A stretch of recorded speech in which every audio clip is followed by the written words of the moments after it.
मेरा नाम राजू है। मैं वैसे बेंगलोर में रहता हूँ, लेकिन आज हम कॉमरेड डांगे की 125वें जन्म दिवस के साल भर के कार्यक्रमों के लिए प्रिपरेटरी मीटिंग यहाँ दिल्ली से शुरुआत कर रहे हैं। तो ये मीटिंग हम गांधी ग्लोबल फैमिली की तरफ से कर रहे हैं और शुरुआत में मैं कुछ लोगों से कहूँगा कि वो यहाँ अध्यक्ष मंडल में बैठे और हमारी मीटिंग में हम पहले जो हमने डिक्लेरेशन लिखा है कि हम क्यों कॉमरेड डांगे के जन्म दिवस को आज मना रहे हैं वो पढ़ेंगे। जो अध्यक्ष मंडल में है वो कुछ अपने विचार रखेंगे और ये जो पहला सत्र है मीटिंग का, इसमें हम विचारों पे ध्यान देना चाहते हैं, हम चर्चा करना चाहते हैं, हम आज के परिप्रेक्ष्य में कॉमरेड डांगे के विचारों का क्या महत्व है ये आगे लाना चाहते हैं। तो शुरुआत में मैं कहूँगा कि राम मोहन राय जी, गांधी ग्लोबल फैमिली के जनरल सेक्रेटरी, कृष्णा झा जी जो कम्युनिस्ट पार्टी की और कॉमरेड डांगे पे उन्होंने बहुत शोध किया है, तो उनसे कहूँगा कि वो भी यहाँ आगे बैठें। और नंदिता जिसने आज के कार्यक्रम को सफल करने में बहुत काम किया है, वो भी अपने विचार रखें और यहाँ बैठें। हमारे ये जो कमेटी बनी है इसकी अध्यक्षता शिवदत्त चतुर्वेदी जी कर रहे हैं,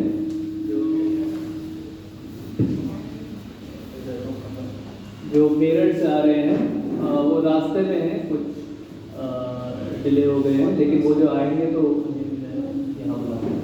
तो शुरुआत में मैं राम मोहन जी से रिक्वेस्ट करूँगा कि वो गांधी ग्लोबल फैमिली की तरफ से आप सबका स्वागत करें।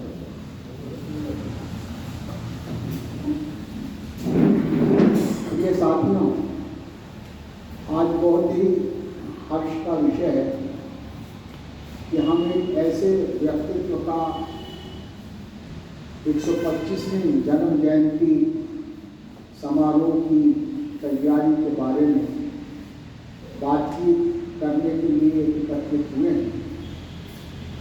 जो विश्व शांति आंदोलन के एक महान अग्रणी नायक थे, भारत के नहीं अभी तो पूरे दुनिया के मजदूर आंदोलन के सुप्रसिद्ध नेता थे, इतिहासकार थे, महान स्वतंत्रता सेनानी थे और इसके साथ साथ एक ऐसे सामाजिक आध्यात्मिक व्यक्ति थे जिन्होंने अपना पूरा जीवन न केवल हमारे देश के मजदूरों के लिए, यहाँ के आम लोगों के लिए, अभी तो जहाँ जहाँ भी इस तरह के अंतर्राष्ट्रीय आंदोलन रहे, उनमें एक नेता के रूप में भाग लिया।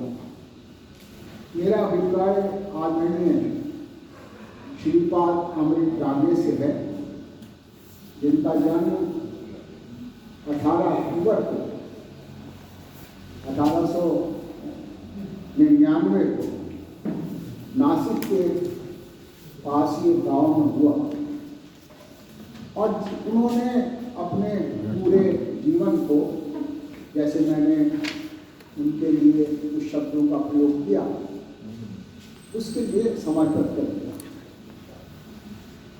मेरा व्यक्तिगत अनुभव उनके साथ ऐसा नहीं है, परंतु मेरी गुरु माँ निर्मला देशपांडे जी के साथ ही नहीं, अपितु उनके पिता श्री पीवाई देशपांडे और निर्मला जी के आध्यात्मिक सामाजिक गुरु संत विनोबा भावे के साथ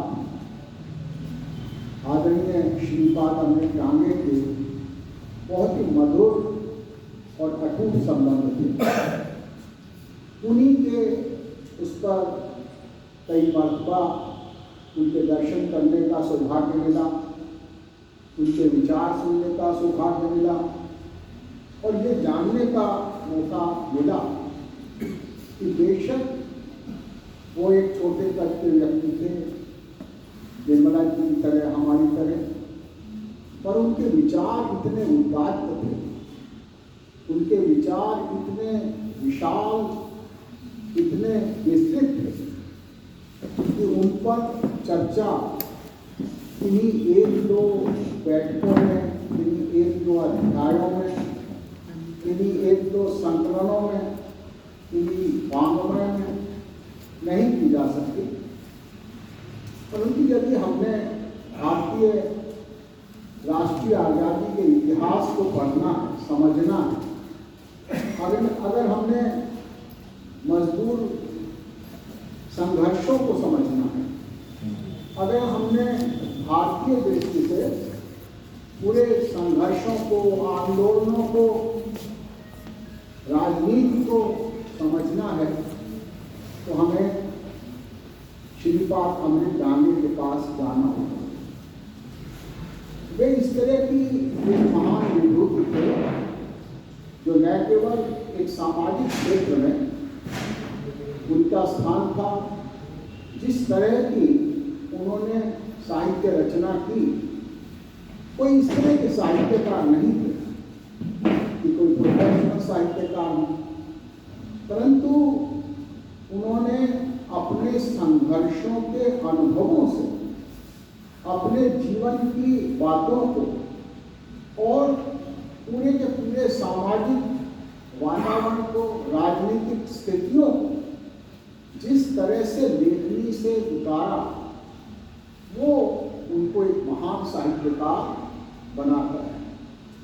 मैं ये कह सकता हूँ कि भारतीय दर्शन को, भारतीय समाज के साथ साथ आध्यात्मिक भावना को, अध्यात्म से मतलब मन की भावना, जो हमें एक विशेष तरह का आनंद देती है, जो हमें मनुष्य और समाज से जोड़ने का काम करती है, मनुष्य और प्रकृति से जोड़ने का काम करती है, जिसे महात्मा गांधी ने बार बार कहा कि जो आत्मा की खुराक है, उस आध्यात्मिक चिंतन को एक वैज्ञानिक दृष्टि से रखने का काम आदरणीय श्रीपाद अमृत डांगे ने किया।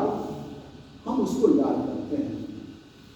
श्रीपाद अमृत डांगे का 125वां जन्म जयंती मनाने का अर्थ मात्र डांगे को श्रद्धांजलि अर्पित करना या उनके जीवन को, वृत्तांत को पढ़ना नहीं, बल्कि जैसे मैंने पहले निवेदन किया कि यदि हम भारतीयता को, भारतीय संदर्भों को समझना चाहते हैं, तो हमें समझना होगा, और वो सबसे बड़ी हमारे पास अभी कोई पूंजी है अध्यात्म की, अगर आप कहें हमारे धर्मशास्त्रों की, अगर आप कहें कि हमारे जो धर्म नीतियाँ हैं उनकी भी, तो अगर हमें उन तमाम पूंजियों को एक स्थान पर समझना होगा, हमें विज्ञान को समझना होगा। विनोबा जी ने कहा विज्ञान जमा अध्यात्म, ये है विकास, और धर्म जमा राजनीति, ये है विनाश। तो वो सारे संदर्भ, वो सारी बातें समझने के लिए हमें डांगे के पास जाना होगा।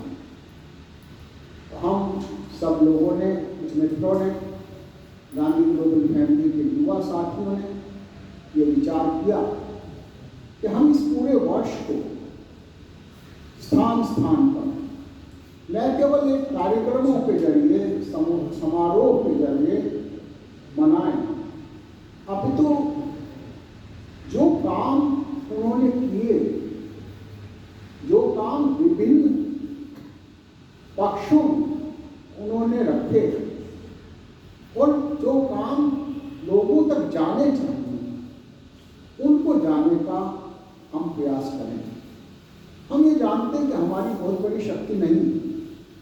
परंतु एक संदर्भ है कि भगवान राम जब समुद्र पर सेतु बना रहे थे तो सब लोग नल, नील, हनुमान सब बड़े बड़े पत्थर डाल रहे थे। तो राम ने लक्ष्मण को बुलाकर कहा कि देखो कितने बड़े बड़े पर्वत, कितने बड़े बड़े वृक्ष डाल रहे हैं, पर आप उस गिलहरी को देख रहे हैं? वो गिलहरी समुद्र में जाती है, अपनी पूंछ भिगोती है, वापिस आती है, फिर रेत में अपने को इधर उधर करती है और फिर समुद्र में जाकर झाड़। इसका भी उतना ही बड़ा पराक्रम है जितना कि नल, नील और जितने ये बलवान लोग हैं उनका है। तो हम समझते हैं कि हमारी इतनी बड़ी ताकत तो नहीं है, परंतु हम लोग गिलहरी का काम तो कर ही सकते हैं। निर्मला जी कहा करती कि फूल माला अच्छे वो होती है जिसका धागा दिखाई नहीं देता, तो हम वो धागे तो बन ही सकते हैं। एक दो बातें रही। निर्मला जी ने सारी जिंदगी सर्वोदय के साथ काम किया, विनोबा विचार के साथ काम किया। उनका घर का वातावरण तो अद्भुत था। पिता ट्रेड यूनियन के लीडर थे, माँ स्वतंत्रता आंदोलन के साथ साथ कांग्रेस की नेत्री थी। परिवार में डांगे भी आते, अच्युत पटवर्धन भी आते, नमूत्री पाल भी आते, अम्बेडकर भी आते। पर निर्मला जी ने उन तमाम अपने वैभव को छोड़कर विनोबा का रास्ता चुना। विनोबा जी के एक शिष्या के रूप में उन्होंने लगभग 40,000 किलोमीटर पैदल यात्रा की।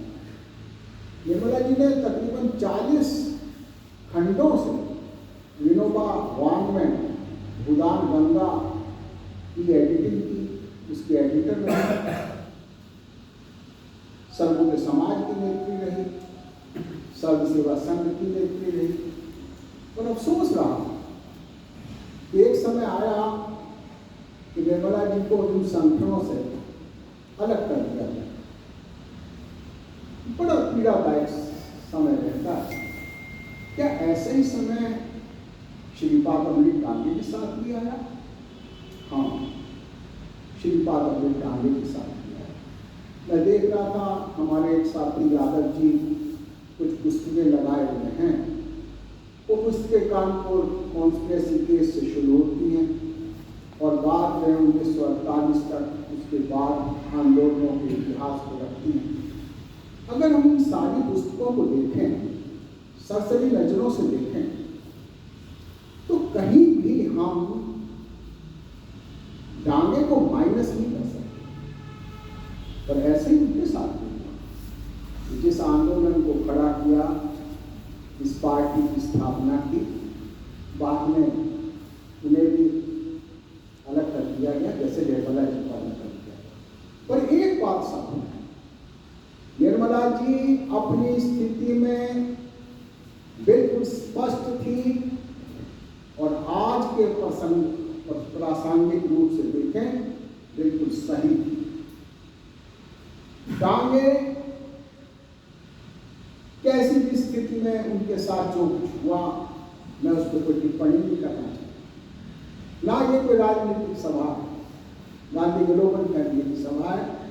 और ये जहां हम संविधान की 75वीं सालगिरह मना रहे हैं, तो हमारा निश्चय ये भी है कि हम उन लोगों को सलाम करें जिन्होंने आज़ादी के आंदोलन में हिस्सा लिया, अपने प्राणों को न्यौछावर किया और बाद में ये भारतीय लोकतंत्र निकला। अगर हम उनको भी देखें तो डांगे तो हम प्रथम पंक्ति के प्रथम व्यक्ति के रूप में। इसलिए मैं वो टिप्पणियां नहीं करूंगा क्या हुआ कैसे हुआ, पर ये जरूर कहना चाहूंगा कि डांगे की बात,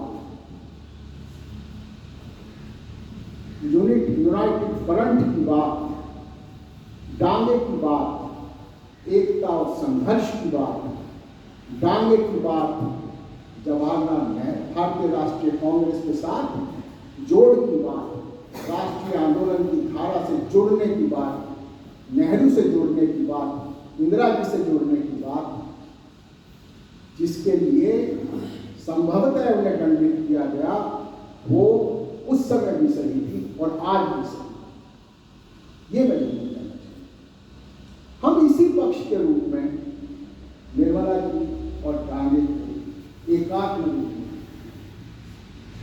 तो आज जो बैठक बुलाई गई है, इस पर हम ये चर्चा तो मैंने छेड़ दी, और ये हो सकती है क्या अनायास निकल गई, भावुकता में निकल गई।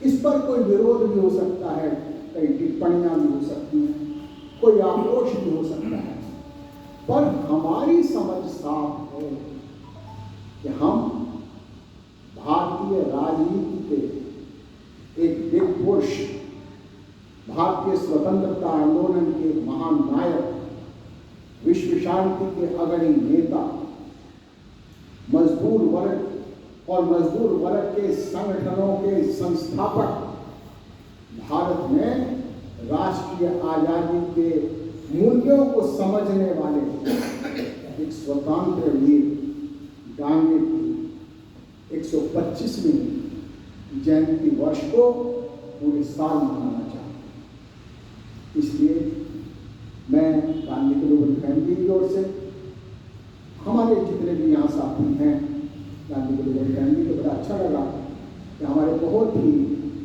वेटरन श्री रमेश चंद्र शर्मा जी, जो हमारे पूरे गांधी में आंदोलन के एक अग्रणी नायक हैं, जिन्होंने बापू और बाकी 150वीं जयंती पर, जैसा गुरुदेव की बात एकला ही चले, अकेले चले और फिर सैकड़ों हजारों लोग उनके साथ जुड़ गए।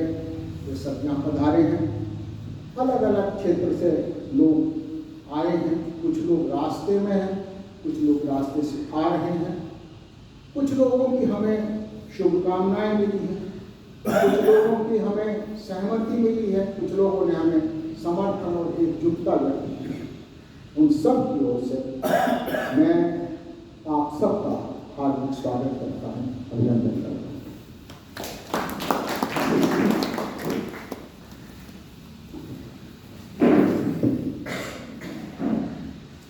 शुक्रिया दामोदर जी।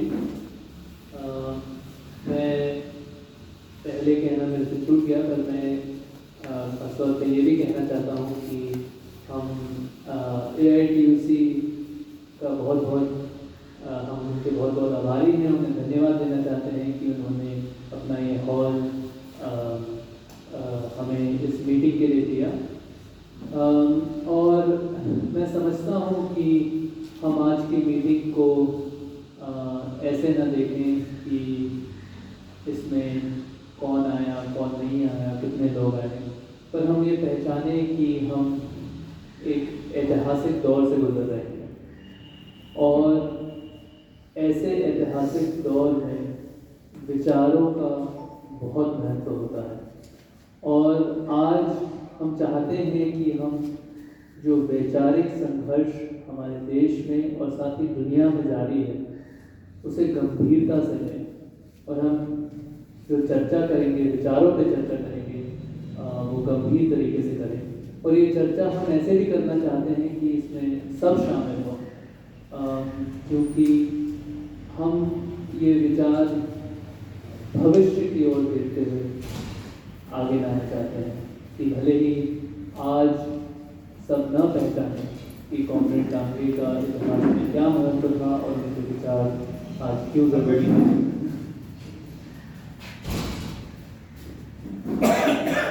शिवदत्त जी हमारे ये हमारी कमेटी के प्रेसिडेंट हैं, तो मैं इनसे भी कहूँगा बाद में अपनी बात रखें। पर इसमें एक कारण जिस वजह से हम समझते हैं कि आज हम ऐतिहासिक दौर से गुजर रहे हैं, वो यह भी है कि जो दौर पश्चिमी देशों ने शुरू किया था 1600, 1700, 300-400 साल पहले, वो दौर आज मेरे ख्याल से ख़त्म हो रहा है और हम एक नई विश्व व्यवस्था की ओर जा रहे हैं। और इसमें ज़रूरी रहेगा कि एशिया के देश, अफ्रीका के देश, एशिया के लोग, अफ्रीका के लोग अपनी भूमिका निभाएं। और इस वजह से हमारे इतिहास को समझना, हमारी आज़ादी की लड़ाई को एक क्रांति के रूप में समझना बहुत ज़रूरी है। और कॉमरेड डांगे इस वजह से हम समझते हैं एक विचारक के रूप में बहुत महत्वपूर्ण है। तो मैं अब हमारा डिक्लेरेशन पढ़ूंगा और फिर जो हमारे अध्यक्ष मंडल में कुछ और लोग हैं उससे कहूँगा कि वो अपनी बात रखें और फिर हम एक खुली चर्चा करेंगे जिसमें लोग अपनी टिप्पणी दें, अपने विचार आगे रखें और इस तरीके से चर्चा करें। तो हमारा डिक्लेरेशन श्रीपाद अमृत डांगे के 125वें जन्म वर्ष का उत्सव। श्रीमान श्रीपाद अमृत डांगे एक महान स्वतंत्रता सेनानी, प्रखर देशभक्त, भारत में ट्रेड यूनियन एवं भारतीय कम्युनिस्ट पार्टी के संस्थापकों में से एक और एक सामाजिक, राजनीतिक और आध्यात्मिक विचारक थे। उनका जन्म 1899 में महाराष्ट्र के नासिक में हुआ था। डांगे की चेतना पर बाल गंगाधर तिलक जैसे भारतीय स्वतंत्रता संग्राम के नेताओं ने गहरा प्रभाव डाला। वे अपने छात्र जीवन से ही स्वतंत्रता संग्राम से जुड़ गए। डांगे 1917 की ऐतिहासिक महान अक्टूबर रूसी क्रांति से भी प्रभावित हुए। इस प्रकार वे 20वीं सदी के दो ऐतिहासिक आंदोलनों से प्रभावित हुए। एक तरफ विश्व कम्युनिस्ट आंदोलन और दूसरी तरफ उपनिवेशवाद और विदेशी शासन के खिलाफ लड़ाई। उन्होंने न केवल इन दोनों आंदोलनों में भाग लिया, बल्कि उन्होंने इन्हें समझने और इनकी व्याख्या करने में अपनी रचनात्मक प्रतिभा लगाई। उन्होंने एक तरफ भारतीय जनता और गांधी जी के सत्याग्रह के बीच मेल देखा और दूसरी तरफ रूसी क्रांति की सफलता। श्री डांगे ने अपनी राजनीतिक सोच की शुरुआत गांधी और लेनिन के बीच तुलना करके की, परंतु बाकी जिंदगी गांधी और लेनिन के विचारों के बीच सामान्य आधार खोजने और समन्वय ढूंढने में लगे। इसी कारण से डांगे हमारे राष्ट्रीय आंदोलन के सबसे महत्वपूर्ण और प्रासंगिक राजनीतिक विचारकों में से एक हैं। इस वर्ष हम श्री डांगे का 125वां जन्म दिवस मना रहे हैं। डांगे की प्रासंगिकता भारतीय क्रांति के सिद्धांतकार के रूप में। वह समझते थे कि भारत में क्रांतिकारी प्रक्रिया रूस और चीन की तरह नहीं होगी। न ही वे मार्क्स के सिद्धांतों को भारतीय संदर्भ में हठधर्मिता से लागू करने में विश्वास करते थे। इस वजह से श्री डांगे के काम को समझकर हम भारतीय क्रांतिकारी प्रक्रिया के सही कार्यक्रम और विचार तक पहुंच सकते हैं। उनकी सोच हमें इस समय के अनेक सवालों पर मार्गदर्शन देती है। भारतीय राज्य व्यवस्था का स्वभाव क्या है और हम इस राज्य व्यवस्था के साथ भारतीय लोगों के रिश्ते को किस रूप में देख सकते हैं। हमें इस समय के क्रांतिकारी संघर्ष और समाजवाद के बीच के रिश्ते को कैसे फिर से परिभाषित करना चाहिए। डांगे ने भारतीय जनता के वास्तविक हालात का गहरा अध्ययन किया। वह भारतीय जनता की नब्ज को पहचानते थे और उनकी चेतना और गति समझते थे। इस वजह से डांगे भारत के लोगों और उनके नेता महात्मा गांधी के बीच द्वंद्वात्मक संबंध को देखने में सक्षम थे। इस मामले में उनकी आजीवन सोच कम्युनिस्ट आंदोलन के अन्य विचारकों से अलग थी। उन्होंने गांधी जी को एक क्रांतिकारी के रूप में देखा और उनके अहिंसक सत्याग्रह के तरीकों को भारतीय जनता के लिए सबसे उपयुक्त रणनीति माना। उन्हें भारतीय लोगों के प्रति गहरा प्रेम और उनकी क्षमताओं में विश्वास था। डांगे को क्रांति की गहरी समझ थी। वह नहीं मानते थे कि भारतीय आजादी एक बुर्जुआ क्रांति थी। उन्होंने इस क्रांति को साम्राज्यवाद विरोधी होने का गुण और लोगों के बीच इसके आधार को देखा। उन्होंने देखा कि भारतीय परिस्थितियों की विशेषताओं के कारण एक अहिंसक क्रांति आवश्यक थी। साथ ही उन्होंने यह समझा कि भारतीय राष्ट्रीय आंदोलन का क्रांतिकारी उद्देश्य था ब्रिटिश औपनिवेशिक राज्य व्यवस्था का शांतिपूर्ण अहिंसक ढंग से विनाश। स्वतंत्रता संग्राम के दौरान डांगे ने कम्युनिस्ट आंदोलन को कट्टरपंथी, अति वामपंथी और पेटी बुर्जुआ विचारधारा से दूर ढकेलने का प्रयास किया। इस तरह उन्होंने तिलक, लाला लाजपत राय, सरदार वल्लभ भाई पटेल जैसे कांग्रेस नेताओं को उनकी तथाकथित पुरानी सोच के बावजूद भी ब्रिटिश साम्राज्यवाद के साथ समझौता करते नहीं देखा। उन्होंने यह स्वीकार करने से इनकार किया कि पूंजीपति वर्ग पूरी दुनिया में एक है और भारतीय राष्ट्रवादी पूंजीवादी वर्ग के जटिल रूप को गहराई से समझने की आवश्यकता थी। उनका मानना था कि भारतीय लोगों में क्रांतिकारी परिवर्तन लाने के लिए स्वतंत्रता संग्राम के समय सभी प्रगतिशील और क्रांतिकारी ताकतों को कांग्रेस के साथ मिलकर काम करना चाहिए।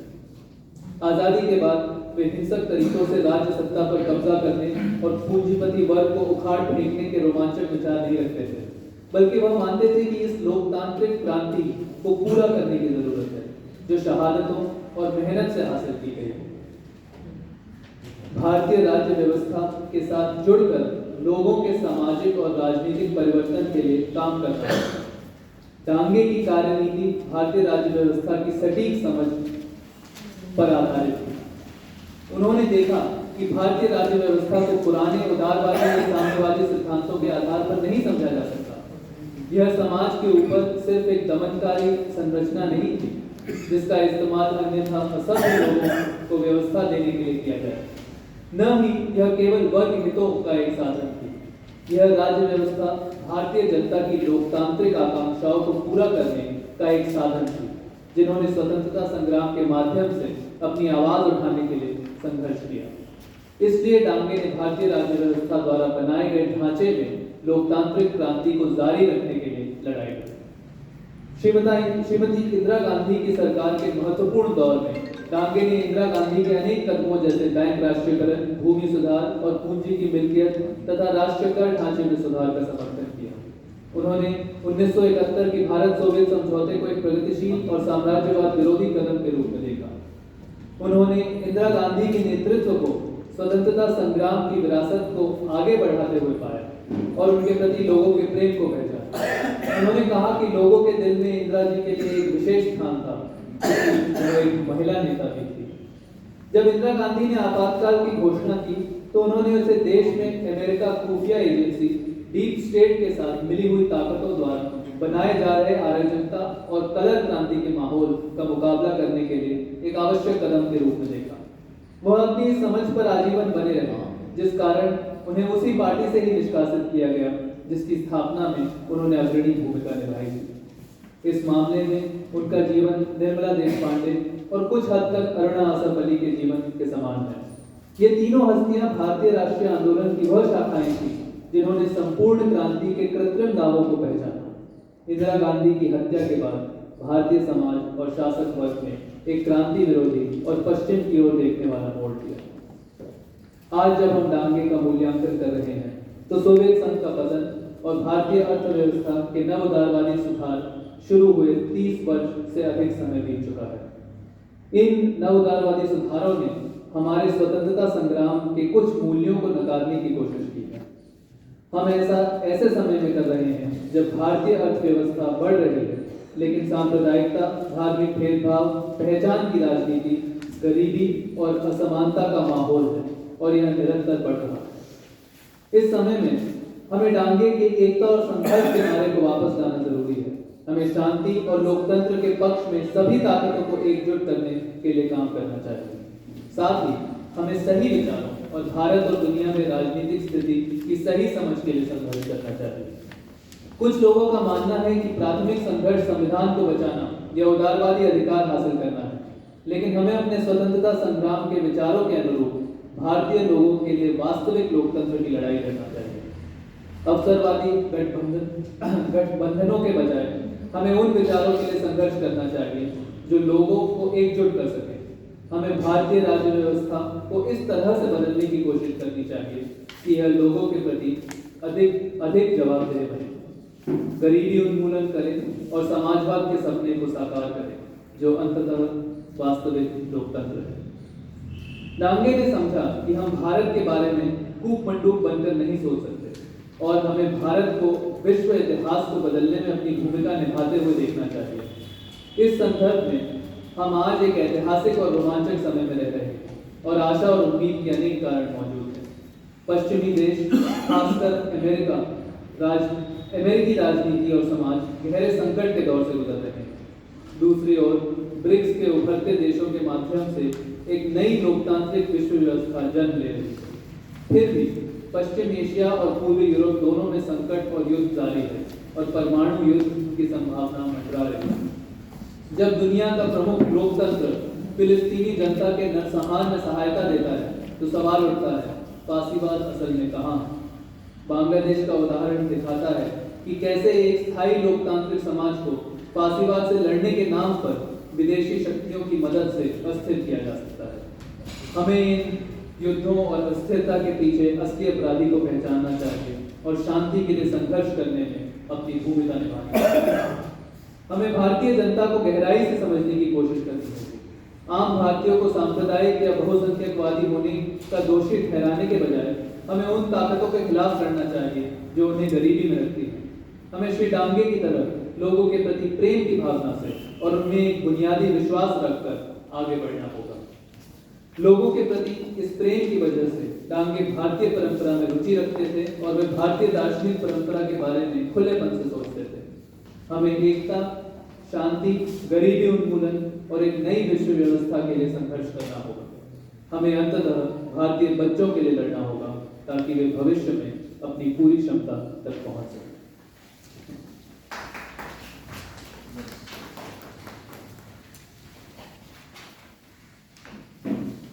तो अब मैं कृष्णा झा जी से रिक्वेस्ट करूंगा वो अपनी बात रखें और चर्चा को आगे।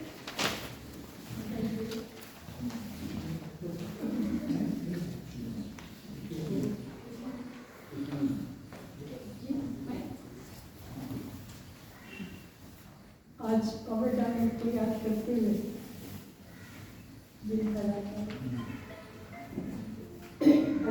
की उपस्थिति एक बड़े वृक्ष की तरह रहती थी, जिसमें मैं हमेशा हर इशू पर वैज्ञानिक रूप से सोचने की कोशिश करने की प्रेरणा मिलती थी। जब हम वैज्ञानिक ढंग से सोचने की कोशिश करते हैं तो हमें सोचने की एक मेथोडोलॉजी ढूंढने की जरूरत होती है, और जब हम उस मेथोडोलॉजी को ढूंढने की कोशिश करते हैं तो हम जो कम्युनिस्ट पार्टी के हैं, डांगे जिन्होंने इसकी नींव रखी, वो जिनसे प्रेरित हुए थे, जो जिन विश्व नायकों से प्रेरित हुए थे विचार की दुनिया में, वो थे कार्ल मार्क्स, फ्रेडरिक एंगल्स और लेनिन। और इन तीनों के निचोड़ को भारतीय जीवन में उन्होंने सदा उतारने की कोशिश की। ये डांगे ही थे और डांगे ही थे जिन्होंने ये माना कि परिवर्तन ही सबसे अंतिम सत्य है। ये उनका अपना व्यक्तिगत अनुभव नहीं था, ये उस वैज्ञानिक सोच की मेथोडोलॉजी से वहां पहुंचे। और यही मेथोडोलॉजी हमें बताती है कि ये चेंज जो है, ये परिवर्तन जो है, वो हमें ये भी संदेश देती है कि कोई भी चीज अंतिम नहीं है और ना ही किसी चीज की शुरुआत। और इसलिए हम जिन अध्यायों से आगे बढ़ते हैं उनमें जब अंत आता है तो उस अंत के अंतर ही में एक शुरुआत छुपी होती है। और इसीलिए डांगे एक ऐसे इंसान थे जो कभी भी ना को स्वीकार नहीं करते थे। ये मार्क्सवाद के वाला जो सिद्धांत है, ये उनका जो प्रथम सिद्धांत था वो था द्वंद्वात्मक भौतिकवाद का सिद्धांत, जिसमें डांगे एक उत्कृष्ट शिक्षक के रूप वे हमारे सामने थे। लोग जीवन से जुड़कर और उसके साथ साथ विज्ञान की गहराइयों में जाकर उनका हर प्रवचन होता था, हर भाषण होता था, जिसमें उन्होंने ये माना कि कोई भी परिस्थिति परमानेंट नहीं होती है, स्थिर नहीं होती है। ऐसा नहीं होता है कि उसका अंत ना हो, लेकिन अंत ही अंतिम सत्य नहीं है। और इसीलिए उन्होंने निगेशन ऑफ निगेशन को माना। ये 3 नियमों में से है। और हम सबको वैज्ञानिक सोच की जब भी हम बात करते हैं तो हमें द्वंद्वात्मक तरीके से ही आगे बढ़ना होगा, और वो है सकारात्मकता और नकारात्मकता। कमल डांगे का पूरा जीवन सकारात्मकता, असर्शन एंड निगेशन, सकारात्मकता और नकारात्मकता के साथ आगे बढ़ना है। हमारी सोच जिसकी हम कोशिश करते हैं वैज्ञानिक रूप देने की, उसमें कुछ भी एब्सोल्यूट नहीं होता है। उसमें कुछ भी ये नहीं होता है कि अंतिम रूप से हमारा प्राप्य है, यही सब कुछ है, अनंत है, दिव्य है, सब कुछ है। नहीं, उसमें भी उसका अंत होता है। एक समय आता है उसका अंत होता है, या उसमें भी नकारात्मकताएं होती हैं, सिविलाइजेशंस होती है, जिन्हें हमें छोड़कर उसका पवित्र और निचोड़ सामने लाना पड़ता है। इसके उदाहरण डांगे के जीवन में ढेरों मिलते हैं। यहाँ में छोटा सा उनका बचपन से लेकर मैच्योर होने तक का इतिहास मैं आपको बताना चाहूँगी, जिससे आपको कुछ ऐसा मिलेगा कि बीज कहाँ से उनके जीवन में आया।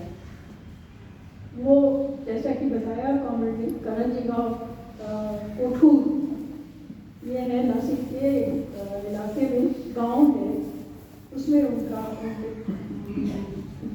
मतलब पैतृक गांव है वो, वहाँ वहीं से उनकी जड़ें आई हैं। तो ये लोग मुल्कन साम्राज्य को जो था, उनका जो राज्य जो था, उन मूल रूप से वो व्यापार में ही करता था, और व्यापार जो है वो बॉम्बे में होता था। तो वो जो रास्ता था वो उसी क्या है ना, करंजगांव कोठूर के बगल से वो रास्ता जाता था। और इन लोगों का काम था कि उस वहाँ पर उन लोगों की जाने की और सारी चीज़ों की देखभाल की। एनीवे, तो जल्दी ही वो लोग वहाँ से निकलकर इनके पिताजी और उनके चाचा जी नासिक आ गए। नासिक में थोड़े दिन में फिर आ गए बॉम्बे, और बॉम्बे में उनके पिताजी शेयर मार्केट में काम करते थे और किसी सॉलिसिटर के असिस्टेंट के हिसाब से काम करते थे। डांगे ने खुद कहा था कि हम लोग तो जगह वर्ग से नहीं आते हैं, सर हमारा परिवार हमारा नहीं है, वर्किंग क्लास मजदूर वर्ग से हम मेरा जन्म नहीं हुआ है, बल्कि हम मध्यम वर्ग के हैं। और लेकिन फिर भी वो लोग चौल में रहते थे, चौल के 2 कमरे उनके लिए थे। उस चौल का वर्णन करते हुए उनके भीतर जो एक कवि बैठा था, मैं इसको बता रही थी कि उन्होंने कहा था कि हमारे बिल्डिंग के चौल के पीछे ये था, तांगे वाले सब वहाँ अपना तांगा जमा करते थे। तो वो ज़्यादातर गुजराती थे, वो लोग एक तारा बजाते थे, और वहाँ से एक नाला बहता था जिसमें से बहुत ही ज़्यादा बदबू आती थी। तो बोलते थे कि हर शाम को हमें उस नाले की बदबू और उसके साथ साथ उनका एक तारे का उदासी भरा संगीत, इसका एक अजीब सा मिश्रण हर शाम को एक अजब सा रंग दे देता था। तो ये तो था आपका चौल वाला जीवन, जिसमें उसी जीवन में वो स्कूल भी गए, नहीं स्कूल तो नहीं गए उसमें। बाद में उनकी माँ तो उनके जन्म के 1 साल बाद ही मर गई, तो जिससे इनको कोई उनकी याद नहीं थी उनको।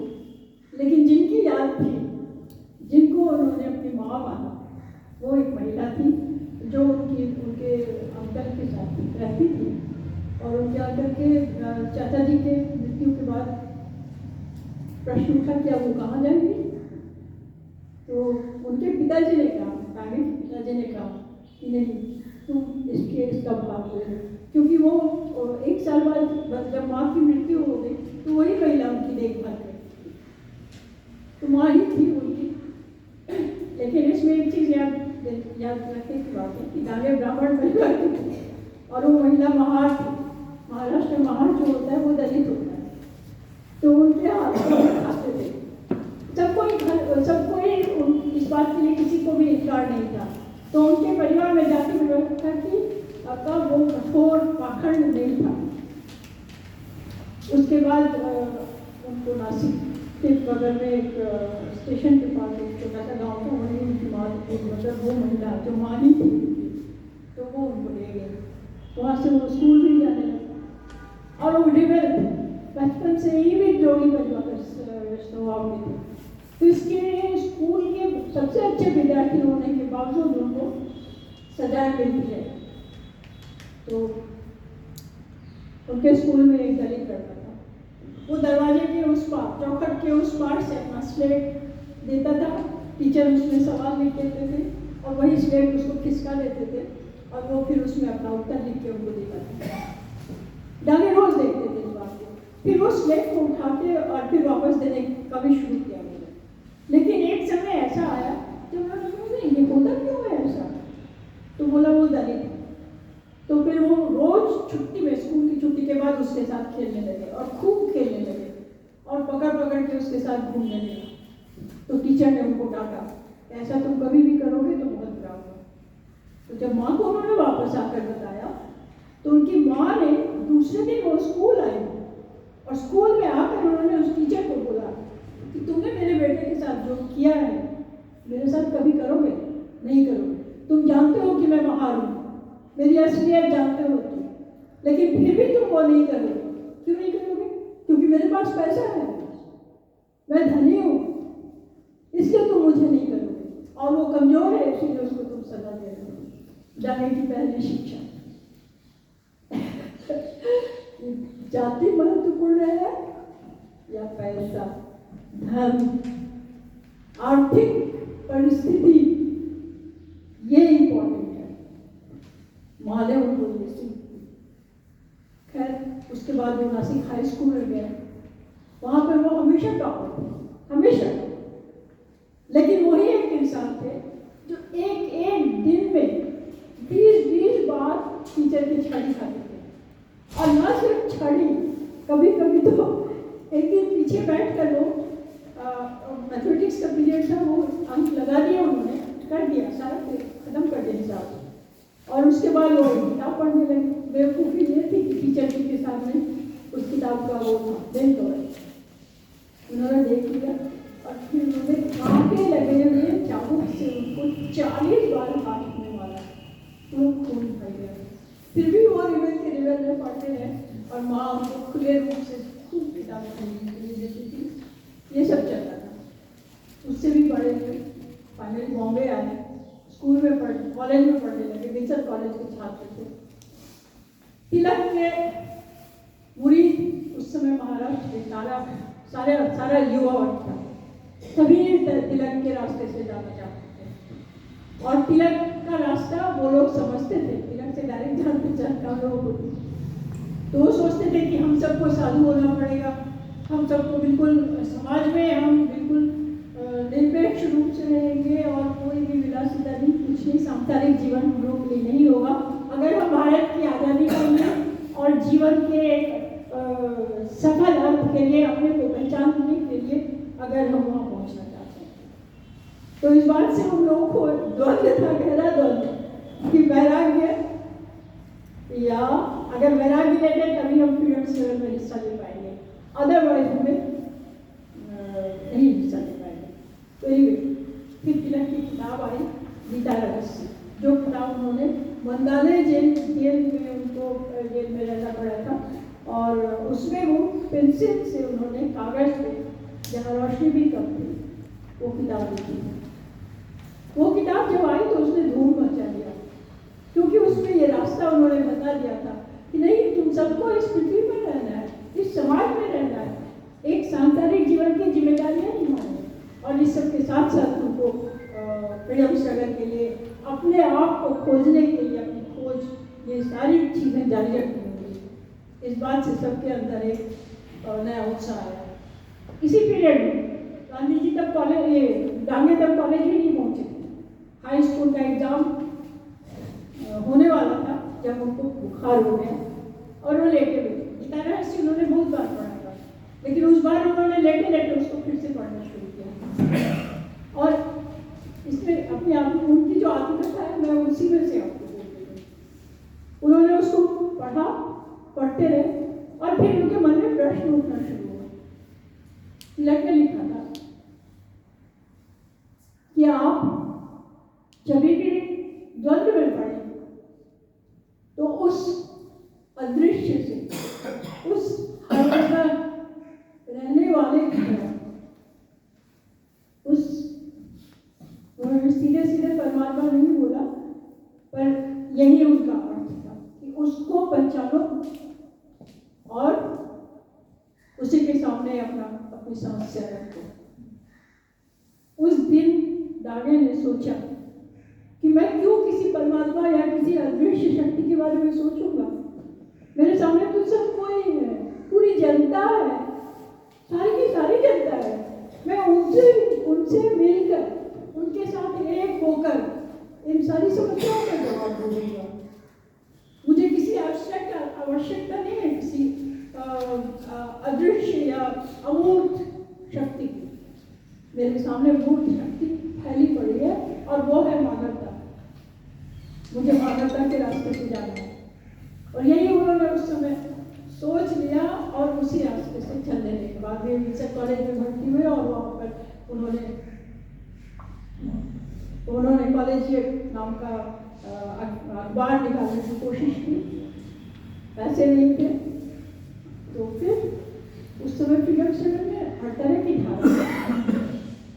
एक टेक्सटाइल जैंट था वहाँ, उसका नाम था सुहानी। इनके पास उस मराठी अखबार को निकालने के लिए पैसे तो नहीं थे और साथ में जो बच्चे थे वो लोग भी नहीं, उनके पास इतना नहीं था ताकत, आर्थिक ताकत कि वो उसको पूरा कर। सुहानी से उनकी मुलाकात हुई और सुहानी ने कहा कि मैं तुमको मदद करूँगा।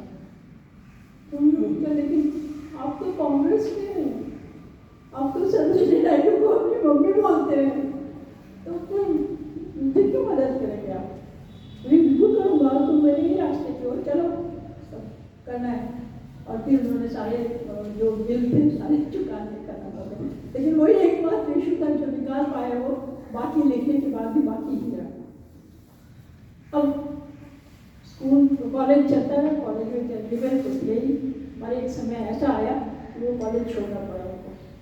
बहुत सारी चीज़ें भी बातें हुई और फिर उनको निकलना पड़ा। मित्रों, उसी कॉलेज में हमारे डॉक्टर अधिकारी भी पढ़ते थे, जो महान वैज्ञानिक के रूप में आइंस्टीन ने, जब वो जेल गए तो आइंस्टीन ने लिखा था कि तुमने उस महान वैज्ञानिक की टैलेंट से पूरे विश्व को वो क्या वंचित किया है, उनको छोड़ो।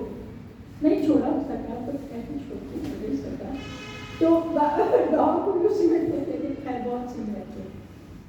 तो ये अपना इस कॉलेज में भी उनका चलता रहा, विल्सन कॉलेज में, और फिर फर्ग्यूसन कॉलेज में गए, वहाँ भी उनका चलता रहा कारोबार। तब तक इन्होंने 19-20 साल में थे, तब तक इन्होंने कॉलेज भी छोड़ दिया, सब छोड़ दिया। उन्होंने एक जगह लिखा है कि बीए का थर्ड ईयर जो होता है वो जिंदगी का सबसे मनोरम ईयर होता है, क्योंकि थर्ड ईयर में एग्जाम नहीं होता, तो आप अपने मन से पढ़ने की मजबूरी नहीं है। अपने मन से जो किताबें आप चाहें पढ़िए और जो रास्ता आपको चाहे उस रास्ते पर चलने की कोशिश करिए। एक चीज जो उनमें हरदम उसकी लौ जलती रहती थी वो थी ये कि वैज्ञानिक सोच, मतलब सही सोच मैं अपने अंदर कैसे डेवलप करता हूँ, और उसी के दृष्टि से वो सारी दुनिया को देखने की कोशिश करते थे। और उसी सिलसिले में वो एक किताब की दुकान उन्होंने ढूंढ निकाली। उस किताब की दुकान में एक गुच्छत्ती था, तो वो वहाँ से सारी नई नई किताबें लेकर, पैसे तो थे नहीं, तो उसी गुच्छत्ती पर बैठकर पढ़ लेते थे। बहुत सारी किताबें पढ़ी, कुछ किताबें मार्क्स, एंगल्स और लेनिन की भी मिली उनको। और इसीलिए इस सिलसिले में इन्होंने सबटिकल ले लिया। फ्रीडम स्ट्रगल तो जुड़ ही गए थे, कॉलेज छोड़ दिया था, तो बैंगलोर में तुम लोग मालूम होगा पाडुबिद्री एक जगह है बैंगलोर के आसपास, हाँ बैंगलोर के आसपास, हाँ तो वो दक्षिणी केरला में, तो वहाँ वो स्कूल नेशनल स्कूल है, उसमें पढ़ाते थे। और तो मैं तो उन्होंने फिर वहाँ से साबरमती ले लिया और उन्होंने गांधी वर्सेस लेनिन नाम की किताब की, जिस किताब के नाम को उन्होंने खुद ही कहा कि ये गलत है, because there is no verses, उसमें कोई वर्सेस नहीं था, उस आइडियोलॉजी को आगे बढ़ाने की बात। उस उम्र में भी उन्होंने छोटे से ही थे, 20-21 साल के थे, हमारे राजू से भी छोटे थे, तो उस समय उन्होंने ये महसूस किया, गांधी जी ने जो असहयोग आंदोलन की शुरुआत की थी वो सफल क्यों नहीं हो पाई, उनको बुलाना क्यों पड़ा वापस उसको।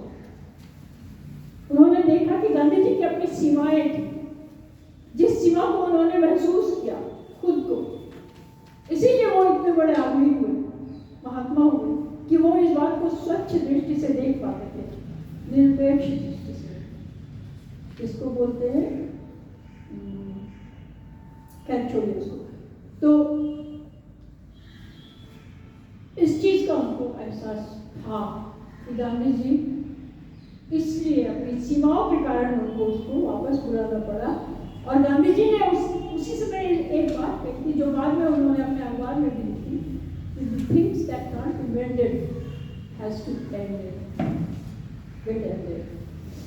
तो खैर उस समय वो वापस किया गया, लेकिन बहुत बड़ा उसका असर पड़ा उनके अपने व्यक्तित्व पर भी और जनता पर उसका असर पड़ा, पॉजिटिव और नेगेटिव दोनों तरफ से उनको ये सुनना पड़ा गांधी जी को।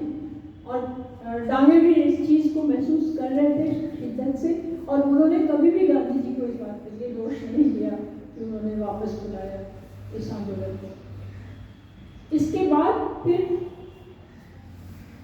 सबको महसूस हो रहा था, उनके अपने जितने लोग थे उन सबके साथ ये महसूस हो रहा था कि हम लोगों को कोई स्टेज मिले, कोई प्लेटफॉर्म मिले, कोई पार्टी हो हमारी, जिस पार्टी के साथ मिलकर हम सबको एक साथ एक विचार होकर देश की आज़ादी के लिए काम कर सकें और समाज को बदलने के लिए काम कर सकें।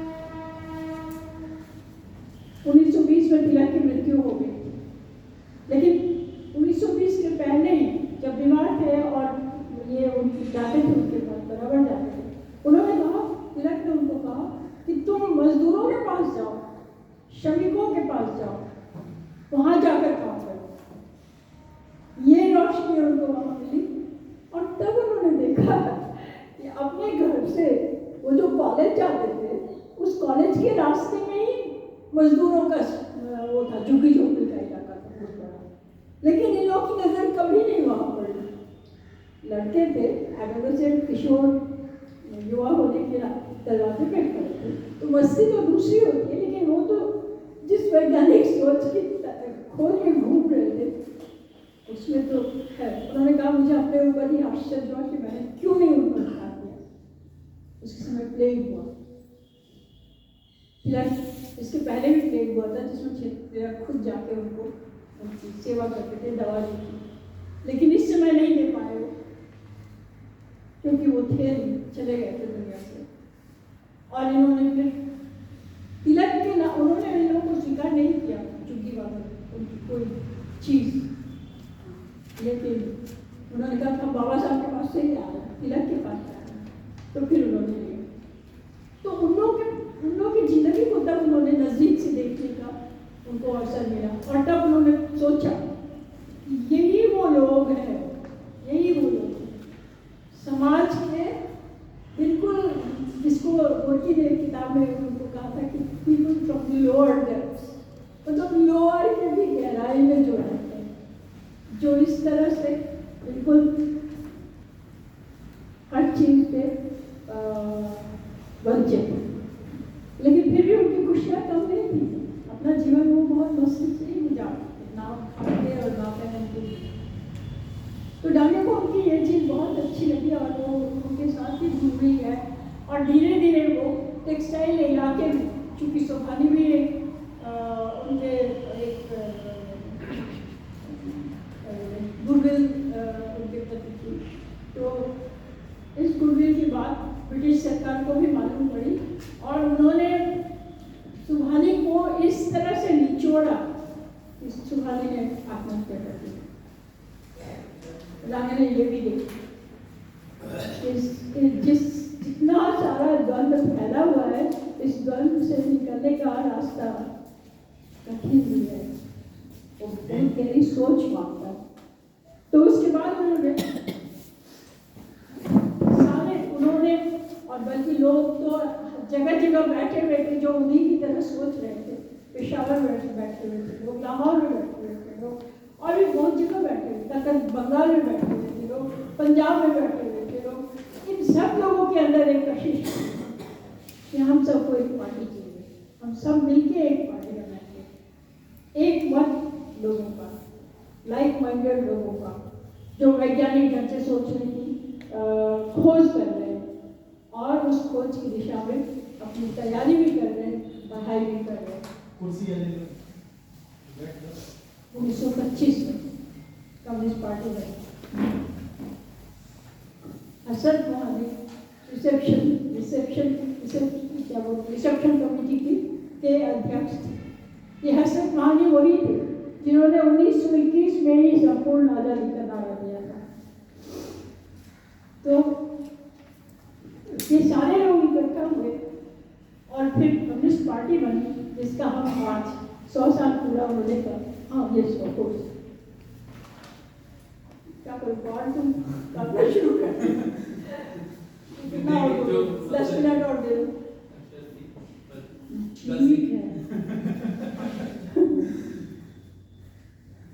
25 में कम्युनिस्ट पार्टी बनी। फिर मत समझिए कि ब्रिटिश सरकार बहुमत बैठी हुई, कोई लोग को नजर रखे हुए थी और उन्हें मालूम था कि पार्टी बन चुकी है और इसलिए उन्होंने सर्विलेंस लगा दिया, जासूस काम करने लगे। और फिर उन्होंने ये पॉलिसी लगाई कि अगर इनमें से जो योग्य लीडर हैं, जो इस पूरे मूवमेंट को दिशा दे रहे हैं, उनको अगर हम गिरफ्तार कर ले तो ये लोग पनप भी नहीं सकेंगे, आगे बढ़ ही नहीं पाएंगे। तो उन्होंने फिर आया, तब तक पूरा टेक्सटाइल एरिया जो था, उसके जो मजदूर थे वो लोग सारे ऑर्गेनाइज हो गए थे, और ऑर्गेनाइज ही नहीं, 70,000 मजदूर इनके साथ हो गए थे पूरे टेक्सटाइल इलाके में। और उन लोगों ने ये विश्व का फेमस हड़ताल, चुप मत करना, मैं ऐसी बातें करने वाली तो थोड़ा ही, तो 70,000 लोग हड़ताल पे गए और वो एक दिन 2 दिन नहीं, 6 महीने की हड़ताल थी, 6 महीने। और उस 6 महीने में उनको पगार नहीं मिलती थी। ये लोग सब उनके खाने पीने का इंतजाम करते थे। दावे ने एक बात से समझौता किया हुआ था कि पैसे बाद में देंगे, अभी गाड़ी भर के ट्रक भर के अनाज दो, तो वो आता था। और वो 6 महीने का प्रत्येक दिन, प्रत्येक सुबह, आपको मालूम है क्या होता था? पढ़ाई होती, क्लास होता था। काय का क्लास? वैज्ञानिक चिंतन का क्लास, साइंटिफिक सोशलिज्म का क्लास, समाजवाद का क्लास। आप किस तरह से अपने रास्ते में, समाजवाद का भी रास्ता बढ़ना है आगे। आपने मार्क्स एंगल्स को पढ़ा है, आपने उनके रास्ते को चुनना है, वो रास्ता कौन सा है, ये रास्ता बताने के लिए 6 महीने तक लगातार एवरी डे क्लास चलता है। फिर हड़ताल शुरू हुई, हड़ताल खत्म हुई, और उस हड़ताल में एक फोरमैन की हत्या हो गई। वो भी एक कंस्पिरेसी थी हड़ताल तोड़ने की। उस हत्या को उन्होंने जोड़ा 2 लोगों से, 2 लोगों को पकड़ लिया, वो हड़ताल के हिस्सेदारी में थे। एक का नाम था पप्पू मियां और एक का पुष्पू था। उन दोनों को फांसी की सजा हो गई। ब्रिटिश सरकार ने उनको कहा कि तुम बोल दो कि डांगे का कंस्पिरेसी था। डांगे ने मरवाया है इसको। उन्होंने कहा कि हमें लटका दो फांसी पे, कोई वो नहीं है, प्रॉब्लम नहीं है, लेकिन हम उनका नाम नहीं लेंगे। उन दोनों को फांसी पे लटका दिया गया, लेकिन उन्होंने डांगे का नाम नहीं लिया। ये थी उनकी नज़दीकी उनके साथ, कैसे वो भूले हुए थे उनके आपको मिलेंगे।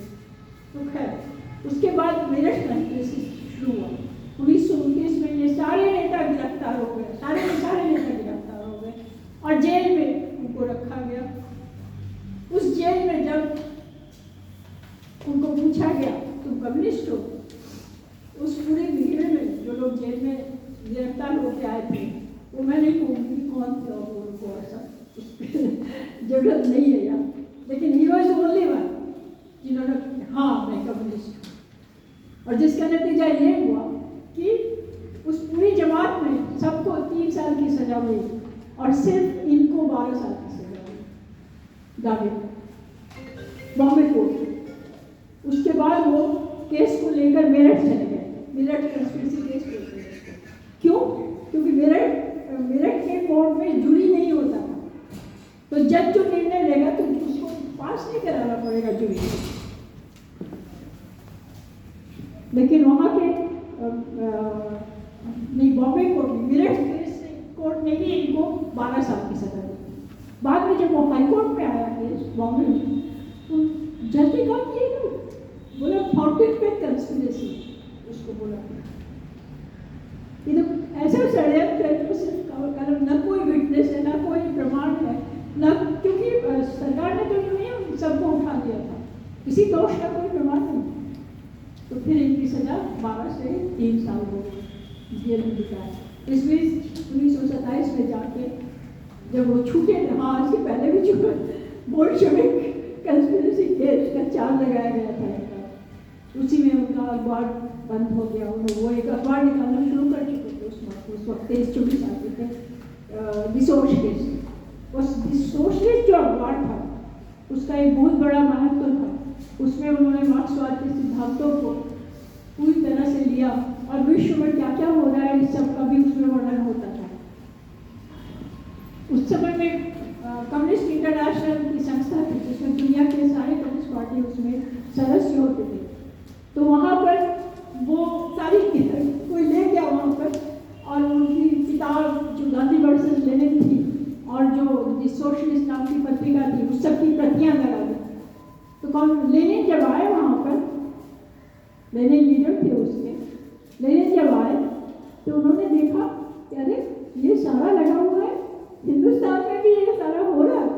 फिर उन्होंने जाने के बारे में डिटेल जानकारी ली और उनको चार्ज दिया कि तुम सारे जो अलग अलग जगह जो काम हो रहे हैं, मतलब तमिलनाडु में हो रहा है, बाकी जगह जो हो रहा है, उन सबको जोड़ो और एक पार्टी को ताकत दो, उसको ऑर्गेनाइज करो। ये सब 25 में तो लेने नहीं, लेकिन ये संदेश देकर गए। इसके बाद तो केस होते ही है और उनका चलता रहा। अब इसमें एक बात और बहुत ही इंटरेस्टिंग है, इस समय जो राइटिस्ट लोग थे, हम ये सारा तो वाम पक्ष कर रहा था। कांग्रेस के अंदर भी वाम पक्ष और दक्षिण पंथ था। वाम पक्ष के लोग जो थे, जब मेरठ कंस्पिरेसी केस आया शुरू हुआ तो उसके पहले सबसे पहले वकील जो आए वो थे मोतीलाल नेहरू, और इसके बाद जवाहरलाल नेहरू तो लगातार काम करते थे, MC छागला और ऐसे बहुत सारे पूरे जमात आके उस केस को लड़ रही। तो कांग्रेस के अंदर भी जो वाम और पॉलिटिशियन पक्ष था उसके साथ दामे की नजदीकियाँ बढ़ रही थी, दामे महसूस कर रहे थे वो कि इसके साथ साथ दामे ये भी महसूस कर रहे थे कि हम सबको मिलकर चलने की जरूरत है। जैसे कम्युनिस्ट पार्टी के लिए बनाने के लिए उन्होंने सारे ग्रुप्स को बुला लिया, वैसे ही वो चाहते थे कि हिंदुस्तान में भी एक इतना बड़ा पक्ष आए, जागे, जो हमारे भारतीय स्वतंत्रता संग्राम में हम सब मिलकर काम करें। इसमें एक बात जिस कंक्लूजन पर दागे खुद पहुंचे थे, ये बात उनकी समझदारी की गहराई, विद्वत्ता और साइंटिफिक थिंकिंग, वैज्ञानिक सोच, इसका एक बहुत बड़ा प्रमाण थी। और वो ये थी कि उन्होंने जब समाज की तरफ देखा तो उन्होंने इस बात को शिद्दत से महसूस किया कि समाज में एक तो बुनियाद है और दूसरा समाज के ऊपर खड़ा हुआ उसका ढांचा है। तो जो बुनियाद जैसी होगी, जो उसका चरित्र होगा, उसी के ऊपर वो ढांचा खड़ा होगा। और उस ढांचे में भी दो तरह के लोग हैं। एक वो जो बुनियाद में मजदूर के रूप में काम करते हैं, जो सर्वहारा है, जो खेतों में काम करते हैं। हमारे गांव में बैठे हुए खेत मजदूर यूनियन के जनरल सेक्रेटरी है। तो वो जो सेक्शन है, इन सबको हमें अपने साथ लेना है, लेकिन सब सिर्फ इन्हीं लोगों को साथ नहीं लेना है। सिर्फ यही दुखी नहीं है, एक और हिस्सा है, और वो हिस्सा है, उन्होंने ऊपरी ढांचा जो था उसमें भी उन्होंने दो हिस्से बनाए। एक वो हिस्सा जो टाटा बिरला और इन लोगों के साथ मिला हुआ था, जो मदद कर रहा था ब्रिटिश के साथ, जिन्होंने समझौता कर लिया था। वो मेरा भाई बैठा हुआ है पीछे, उसने उस पर सबका इतिहास लिखा हुआ है कि दक्षिणपंथी लोग किस तरह से ब्रिटिश षड्यंत्र के साथ मिले हुए थे। तो वो लोग थे जो सारी पूंजी को अपने साथ रखकर, पूंजीपति क्लास का सारा कुछ निचोड़ लेकर बैठे हुए थे, और विदेशी पूंजी के साथ भी उनका सामंजस्य बना हुआ था। तो हिंदुस्तान का सारा कुछ, जितने मजदूरों की, भारत में जितने मजदूरों की जितनी कमाई थी, उसके बराबर का धन हर महीने यहाँ से उठकर ब्रिटेन जाता था। इस तरह से हमारा शोषण होता है। तो जो ये धन था, वो सिर्फ बड़े बड़े पूंजीपतियों का ही नहीं था जो सहायता करते थे उसको ब्रिटेन ले जाने के लिए, बल्कि छोटे पूंजीपतियों का था। तो डांगे ने कहा कि मजदूर और इसके साथ साथ बाकी जितने दुकानदार, छोटे कारखानेदार, जैसे सुहानी था, छोटे कारखानेदार, इस तरह के सब लोगों को हम साथ लेकर पहले हमें इतिहास को बदलेंगे, इनको हम एक साथ लेंगे। क्रांति को, समाजवाद को लाने के लिए उन्होंने उसके दो हिस्से किए। समाजवाद तक पहुंचने के लिए उसके पहले हमें जिन लोगों को अपने साथ लेना है, वो लोग भी पीड़ित हैं, वो लोग भी दुखी हैं। किसके हाथ से? कॉर्पोरेट सेक्टर के हाथ से। आज आप किसको भुगत रहे हैं? अदानी और अंबानी को भुगत रहे हैं। अदानी और अंबानी से कौन नहीं भुगत रहा है? एकमात्र जो 8-10 घराना है, वो जिनको कोविड के समय में भी उनको मुनाफा होता था, 36% मुनाफा उनको मिला था। जब लोगों को बेरोजगारी मिल रही थी सजा, बीमारी की सजा, और वहां पर उन लोगों को मुनाफा मिल रहा है। तो वो जो वर्ग है, उसके खिलाफ लड़ाई करनी है, तभी समाज बदलेगा। लेकिन उस लड़ाई में हमारे साथ कौन आएगा? कैसे हमारी ताकत आएगी? एक मिनट, अच्छा ठीक है, मैं अभी खत्म करती हूँ, क्योंकि ये बताना बहुत जरूरी है। ये उनका ही आविष्कार था कि पूरी क्रांति को उन्होंने दो स्तरों में बांटा, पहला एक और दूसरा फाइनल। तो ये दावे की ही तीव्र बुद्धि थी जो उन्होंने भारत में इस बात का आविष्कार किया, जिसको लेनिन ने पहले ही आविष्कार किया हुआ था। इस बात को दावे ने स्वीकार किया, कि उन्होंने किया था। मैंने बोले हो कि प्रेरणा मुझे वहीं से मिली, और इसको मैंने लागू करने की कोशिश की यहाँ। और कांग्रेस जो है वो उसी सिद्धांत को आगे लेकर बढ़ने वाला सिद्धांत था, कि वो कुछ लोग हैं वैसे, लेकिन वो लोग जो बड़ी चिंता है उसको साथ लेना जो है, वो वही है जो भी उस पूंजीवाद से भुगत के लिए। तो इस तरह भारत में जो ये आंदोलन था, इसको एक मास पूरी जनता का आंदोलन बनाने में दांगे का ये बहुत बड़ा कंट्रीब्यूशन था। और मैं आपको बता दूं कि एंटी फासिस्ट मुजाहरा, जब फासिज्म का आगमन हो रहा था, उस समय एकमात्र भारत में सबसे पहले बॉम्बे की सड़कों पर 70,000 जनता सड़क पर आई थी, जिसमें मजदूर भी थे, आम नागरिक भी थे, और ये इस सब का श्रेय हमें डाले को जाता है, उनके नेतृत्व को जाता है। बस मैं यही खत्म कर। राजू खड़ा है बंदूक लेकर, और बातें नहीं। बहुत बहुत शुक्रिया। हम चाहेंगे कि जब डिस्कशन हो तो आप इससे जो लोग बात उठाएं उस पर भी रिस्पॉन्ड करें। अब मैं समझता हूँ कि हम एक तरीके से डिस्कशन ही शुरू कर दें, पर शुरुआत में अगर शिवदत्त जी आप और फिर नंदिता कुछ कहना चाहें।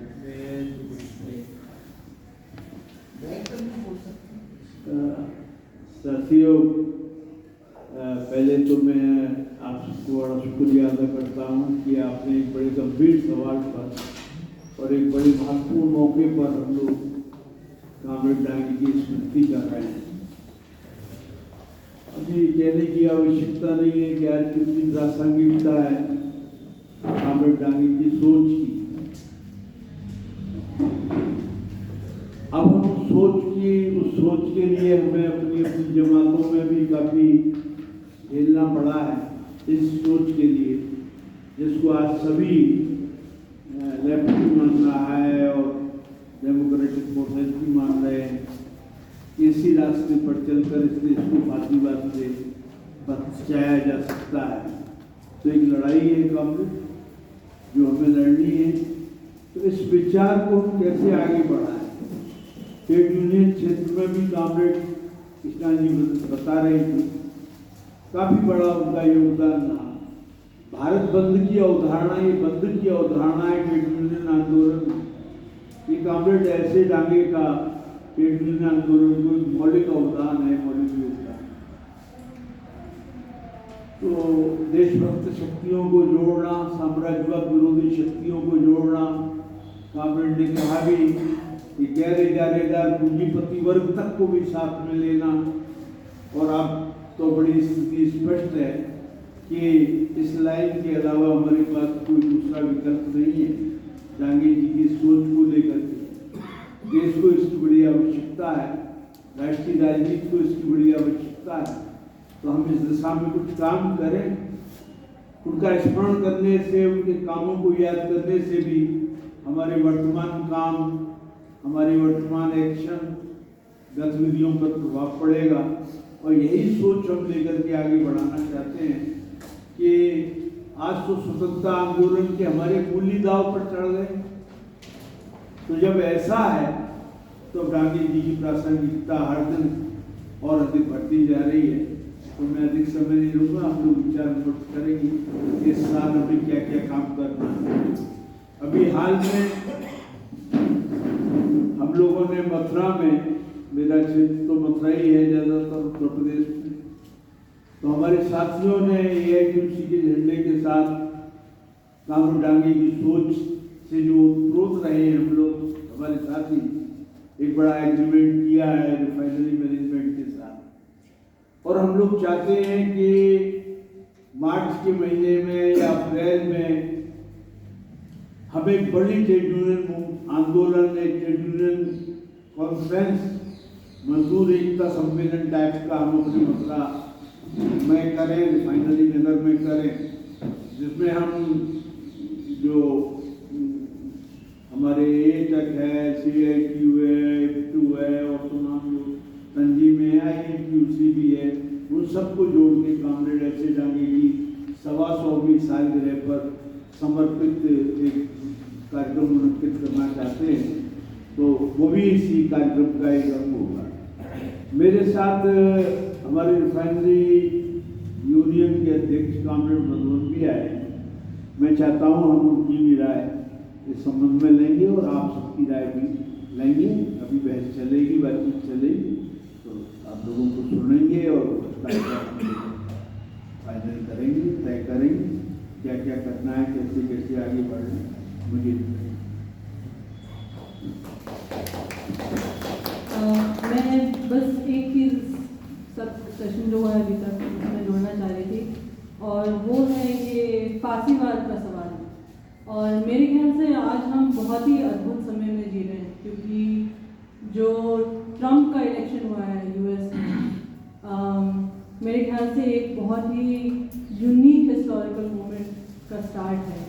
और फासीवाद का मेरे ख्याल से संबंध है जो अमेरिकन डीप स्टेट है, जो CIA एजेंसीज हैं, और फासीवाद का डिस्कशन उनके परे नहीं हो सकता। और आप सभी देख रहे होंगे न्यूज़ में कि किस तरह ट्रम्प अपनी ही ब्यूरोक्रेसी पे अटैक कर रहा है अभी पिछले कुछ महीनों में, और इसे हमें मेरे ख्याल से गौर से समझने की ज़रूरत है।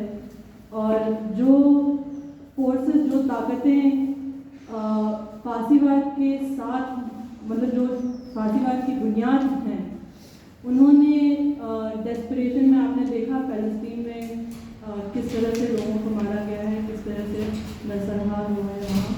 लेकिन हमारे पड़ोस में भी बांग्लादेश में जिस तरह से एक लोकतांत्रिक सरकार को हटाया गया और उनकी जगह एक तानाशाही सरकार ही कहना सही रहेगा मेरे ख्याल से, और जो अमेरिकन बैक है, फुल्ली अमेरिकन बैक है, जो अभी प्रेसिडेंट बने हैं बांग्लादेश में, प्राइम मिनिस्टर या प्रेसिडेंट बने हैं, वो अमेरिकन जो डीप स्टेट है उनसे चुने हुए हैं। और जिन लोगों ने ये ओवरटर्निंग ऑर्केस्ट्रेट करी है, वे उसी तरह के फोर्सेस हमारे देश में भी उपस्थित हैं। हम अभी बात कर रहे थे कि जो NGO वर्ल्ड है, हमारे देश में भी NGO वर्ल्ड है जिनकी फंडिंग आती है डायरेक्टली US से फंडिंग आती है, और वेस्टर्न एजुकेटेड लोग रहते हैं उनमें, जो बहुत ही इजीली मैनिपुलेटेड रहते हैं, और इन्हीं फोर्सेस ने अभी बांग्लादेश में सरकार को गिराया है। तो मेरे ख्याल से इस सब पे हमें गौर करने की ज़रूरत है, क्योंकि कॉमरेड डांगे का जो कॉन्सेप्ट था एकता और संघर्ष, यूनिटी एंड स्ट्रगल, और मेरे ख्याल से उनका यूनिटी से मतलब ये था कि यूनिटी विद ऑल फोर्सेस जो इंडियन स्टेट को स्ट्रेंथन करें, जो हमारे स्टेट पे लोगों का कंट्रोल है, आम जनता का जो कंट्रोल है, डेमोक्रेटिक कंट्रोल है, उसको स्ट्रेंथन करें, ना कि उन फोर्सेस जो फासीवाद के साथ मिली हुई हैं। तो मैं बस ये चीज़ें जोड़ना चाहती थी, क्योंकि मेरे ख्याल से अभी जो हिस्टोरिकल मोमेंट है कि जो वेस्ट में क्राइसिस चल रही है, अमेरिका में क्राइसिस चल रही है, और दूसरी तरफ ब्रिक्स के जो देश हैं वो एकजुट होकर एक नया लोकतांत्रिक विश्व व्यवस्था का जन्म हो रहा है, ये सब भी हम अपनी बातों में जोड़ेंगे।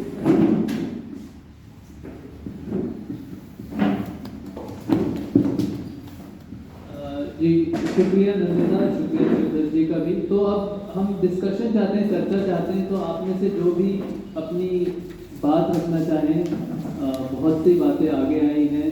राम मोहन जी ने शुरुआत में ही कहा कि वो समझते हैं कि डांगे अपनी जगह तब सही थे और आज भी सही हैं।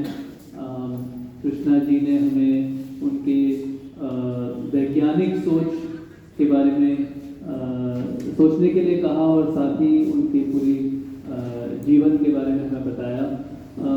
और ये फासीवाद का मुद्दा, और आज हमारे देश में जो राजनीति चल रही है उसमें डांगे की सोच क्यों प्रासंगिक है। तो इन सभी बातों पे जो भी अपनी बात रखना चाहें या जी चतुर्वेदी साहब या कोई भी रखें पहले डांगे साहब ने क्या कहा था और कैसे करें उसको, अगर वो रखते तो फिर डिस्कस करेंगे तो ज़्यादा बेटर होगा। जैसे कह रहे हैं कि भाई हमको अभी हमारे जो पूंजीपति हैं उनसे मिलके भी लड़ाई लड़नी है, तो उसको थोड़ा सा बढ़ाएंगे आगे तो बेटर रहेगा।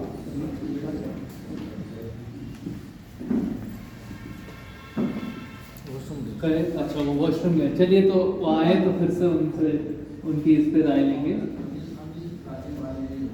जी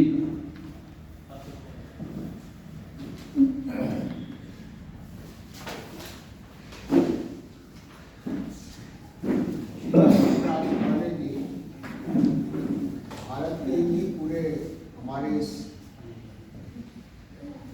अगर देखें तो वैश्विक स्तर पर एक विलक्षण बुद्धिजीवी हैं जिन्होंने जिस तरह की हमने जिक्र किया आदरणीय श्रीपाद अमृत डांगे के बारे में, उनकी विविध बातों के बारे में, उन पर बहुत काम किया है, लिखा है।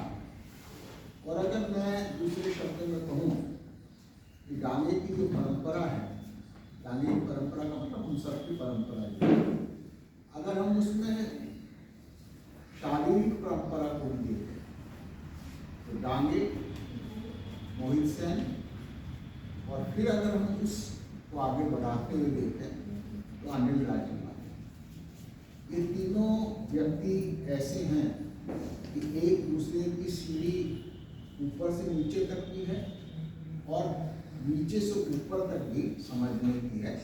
तो श्री अनिल राजकुमार जी का स्वागत। बहुत बहुत धन्यवाद मोहन जी। बहुत ज़्यादा ज़रूरत से ज़्यादा बातें उन्होंने की है जिसके मैं लायक बिल्कुल ही नहीं हूँ। अध्यक्ष महोदय और सभी साथी, मैं बहुत संक्षेप में कुछ दो चार बातें श्रीपाद अमृत डांगे के बारे में कहना चाहूँगा। ये जब मैंने सुना कि गांधी ग्लोबल फैमिली ऐसे डांगे की 125वीं वर्षगांठ मना रहा है तो मुझे खुशी भी हुई और धक्का भी पहुंचा कि ये फैमिली ने बड़े पैमाने पर, सारे देशव्यापी पैमाने पर डांगे के बारे में आयोजन कर रहा है और बहुत ही स्वागत योग्य है। ये इसलिए भी ज़रूरी है कि एक बहुत बड़ा हिस्सा वामपंथी आंदोलन का डांगे को नकारने में लगा हुआ है अभी भी, और उन्हें इतिहास से विलुप्त करने की कोशिश करता रहा। लेकिन डांगे को इतिहास से विलुप्त नहीं किया जा सकता है, मिटाया नहीं जा सकता है। उसके बहुत सारे कारण हैं, उसके लिए सारे दिन का सेमिनार चाहिए। सिर्फ मैं यही कहना चाहूँगा कि डांगे की जो विचारधारा थी, जो बातें उन्होंने कही बहुत पहले, जिन बातों के बारे में उन्होंने चेतावनी दी, वह आज सही साबित हो गए। और इसलिए सिर्फ वामपंथी आंदोलन को ही नहीं, सिर्फ वामपंथी आंदोलन में उनके ऐसे विरोधियों को ही नहीं जो उनके बहुत ही कट्टर विरोधी थे, जिन्होंने उन्हें मिटाने की कोशिश की, उन्हें भी डांगे की लाइन पर चलना पड़ रहा है। सिर्फ उन्हें ही नहीं बल्कि समूचा जो विरोध है, फांसीवाद की बातें की गई हैं, कृष्णा ने की, आपने की, तो फांसीवाद क्या है? फांसीवाद भारतीय परिस्थिति में किन कदमों से आगे बढ़ता है, बढ़ सकता है, इसके बारे में श्रीपाद अमृत डांगे ने बहुत कुछ कहा, बहुत कुछ लिखा, करते रहे और उनकी भविष्यवाणियां आज सभी साबित हो रही है। सारा जो विपक्ष की पार्टियां हैं वो उठते बैठते गिरते पड़ते, कुल मिलाकर डांगे के रणनीति और कार्यनीति पर अपने अपने ढंग से चल रहा है। कॉमरेड डांगे का इवैल्यूएशन करना बहुत कठिन है। इसलिए कठिन है कि डांगे कभी मिनिस्टर नहीं रहे, डांगे कभी किसी देश के राजनीतिक पद पर नहीं रहे, सीपीआई के चेयरमैन रहे, लेकिन उनका जो कद है, उनका जो प्रभाव है इस देश पर, वो किसी पार्टी और किसी पद से कहीं आगे। डांगे मतलब एक फिनोमेना, डांगे मतलब एक अपने आप में संस्था, और डांगे मतलब एक विचारधारा। मैं फॉर्चुनेट हूं कि मुझे डांगे का कई स्तरों पर भाषण सुनने को मिला। खेत मजदूरों में, पटना के लाखों जनता के सामने बुद्धिजीवियों के बीच में, पार्टी की परिषदों में और अंतर्राष्ट्रीय सम्मेलनों, सभी जगह डांगे वॉज इक्वली इफेक्टिव।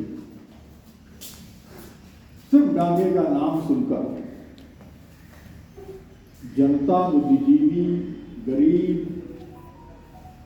और बड़े बड़े विचारक इकट्ठा हो जाते हैं। उनका नाम सुनते ही पार्लियामेंट में हलचल मच जाती है। लाखों लोगों को वो घंटों एड्रेस कर सकते थे। वो अपने हाथ पैर ज्यादा नहीं हिलाते थे, लेकिन अपनी बहुत गहरी राजनैतिक और सैद्धांतिक बातों को उनके जनता के जीवन के उदाहरणों के जरिए पहुंचाते। पूंजीवादी राज्य क्या होता है? टाटा बिरला का फिनोमेना क्या है? कांग्रेस या किसी भी पार्टी का वर्ग चरित्र क्या है? और गांधीवाद ने इस देश में आजादी के आंदोलन में कितनी महान भूमिका अदा की और व्यापक संयुक्त मोर्चे का क्या महत्व है, डांगे से बेहतर कोई नहीं। So his speeches used to be mass class. वो आम जनता को शिक्षित करते। मॉस्को में अंतर्राष्ट्रीय सम्मेलन में दुनिया भर के विचारक, एकेडमिशियंस, कम्युनिस्ट पार्टीज के नेता पिन ड्रॉप साइलेंस के साथ उनकी बातें सुना करते। Dange was a profound thinker, सिद्धांतकार, और वो ऐसे सिद्धांतकार थे जिन्होंने भारतीय समाज को वैज्ञानिक दृष्टिकोण से देखा। उनकी जो किताब है India from primitive communism to slavery, इस बात का एग्जाम्पल। उनके भाषण में कब गांधी आएंगे, कब बुद्ध आएंगे, कब उत्पादन के साधन आएंगे, दर्शन किस उत्पादन के साधन से कौन सा दर्शन पैदा होगा, ये आप सुनते रहिए सभी, आपको पता भी नहीं चलेगा। और इसलिए एक बहुत गहराई समाज के बारे में, दर्शन के बारे में, ग्रेट फिलोसोफर, संस्कृत के प्रकांड विद्वान थे और उन्होंने सारे दर्शनों को, सारे वेद वेदांत को थॉरली पढ़ रखा था। कैपिटल के महान ज्ञाता थे और दुनिया के लगभग सभी दर्शनों को पढ़ा हुआ था। उनकी फॉर्मल एजुकेशन बहुत कम थी, but he was a master डायलेक्टिशियन।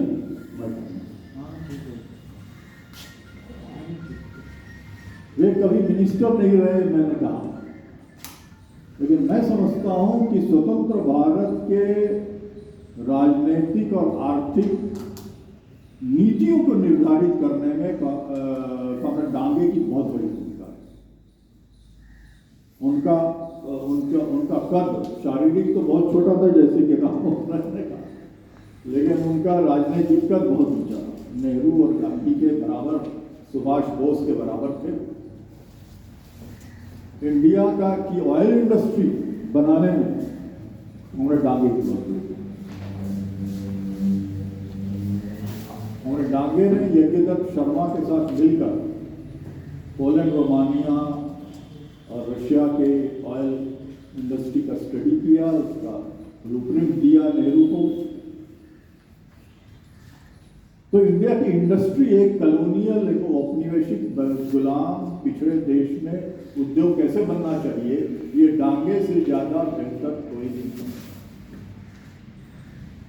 इस माने में उन्होंने नेहरू को भी पढ़ाया।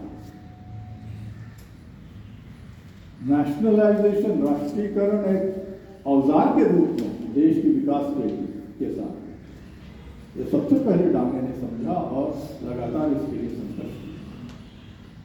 और इसी संदर्भ में उन्होंने गांधीवाद और नेहरूवाद को समझा कि भारत का विकास करना है, भारतीय राष्ट्र का विकास। वे कम्युनिस्ट जरूर थे, लेकिन भारतीय राष्ट्र को बखूबी समझते। आधुनिक युग में पिछड़े हुए देश में भारतीय राष्ट्र का विकास करना है तो इसके लिए आर्थिक रूप से मजबूत होना चाहिए। ये कॉमरेड डांगे की लगातार उनका एम्फेसिस रहा और उन्होंने इसके लिए एक हिस्सा जो बड़ा, जिसके हाथ में शराब, धन और पूंजी इकट्ठा है, उसको अलग करके बाकी को आगे ले जाने का संघर्ष रहा। गांधीवाद के बारे में उनका जो ये है वो बहुत ही दिलचस्प है। जो प्रोफाउंड स्कॉलर ऑफ गांधीज्म, और ये डांगे ही थे जिन्होंने कहा कि ये चरखा और नमक ये किसानों और छोटे उत्पादकों के साथ जुड़ा हुआ है, ये गांधी ही समझ सकते। क्योंकि चरखा और नमक ये भारतीय स्वतंत्रता का एक पहचान है, जिसका कंटेंट साम्राज्यवाद विरोधी है, ब्रिटिश विरोधी। और इसलिए गांधी राष्ट्रीय आजादी के आंदोलन के नेता बने और कोई नहीं बन पाता। मैं समझता हूं जब हम मजदूर वर्ग की बात करते हैं और मजदूर वर्ग का राष्ट्रीय पूंजीपति वर्ग के साथ साम्राज्यवाद विरोधी संघर्ष में एक तो मजदूर वर्ग, मजदूर नहीं, व्यक्तिगत मजदूर नहीं, मजदूर वर्ग की ऐतिहासिक भूमिका को जितना अच्छा डांगे ने समझा किसी ने, इसलिए असल मायने में मजदूर वर्ग के नेता डांगे, असल मायने में राष्ट्रीय आंदोलन के नेता डांगे। और इसलिए वो रणनीति और कार्यनीति आजादी से पहले और आजादी के बाद कॉमरेड डांगे ही दे पाए। दुनिया में माओवाद शब्द का इस्तेमाल 1959 में चाइना ने जो किया,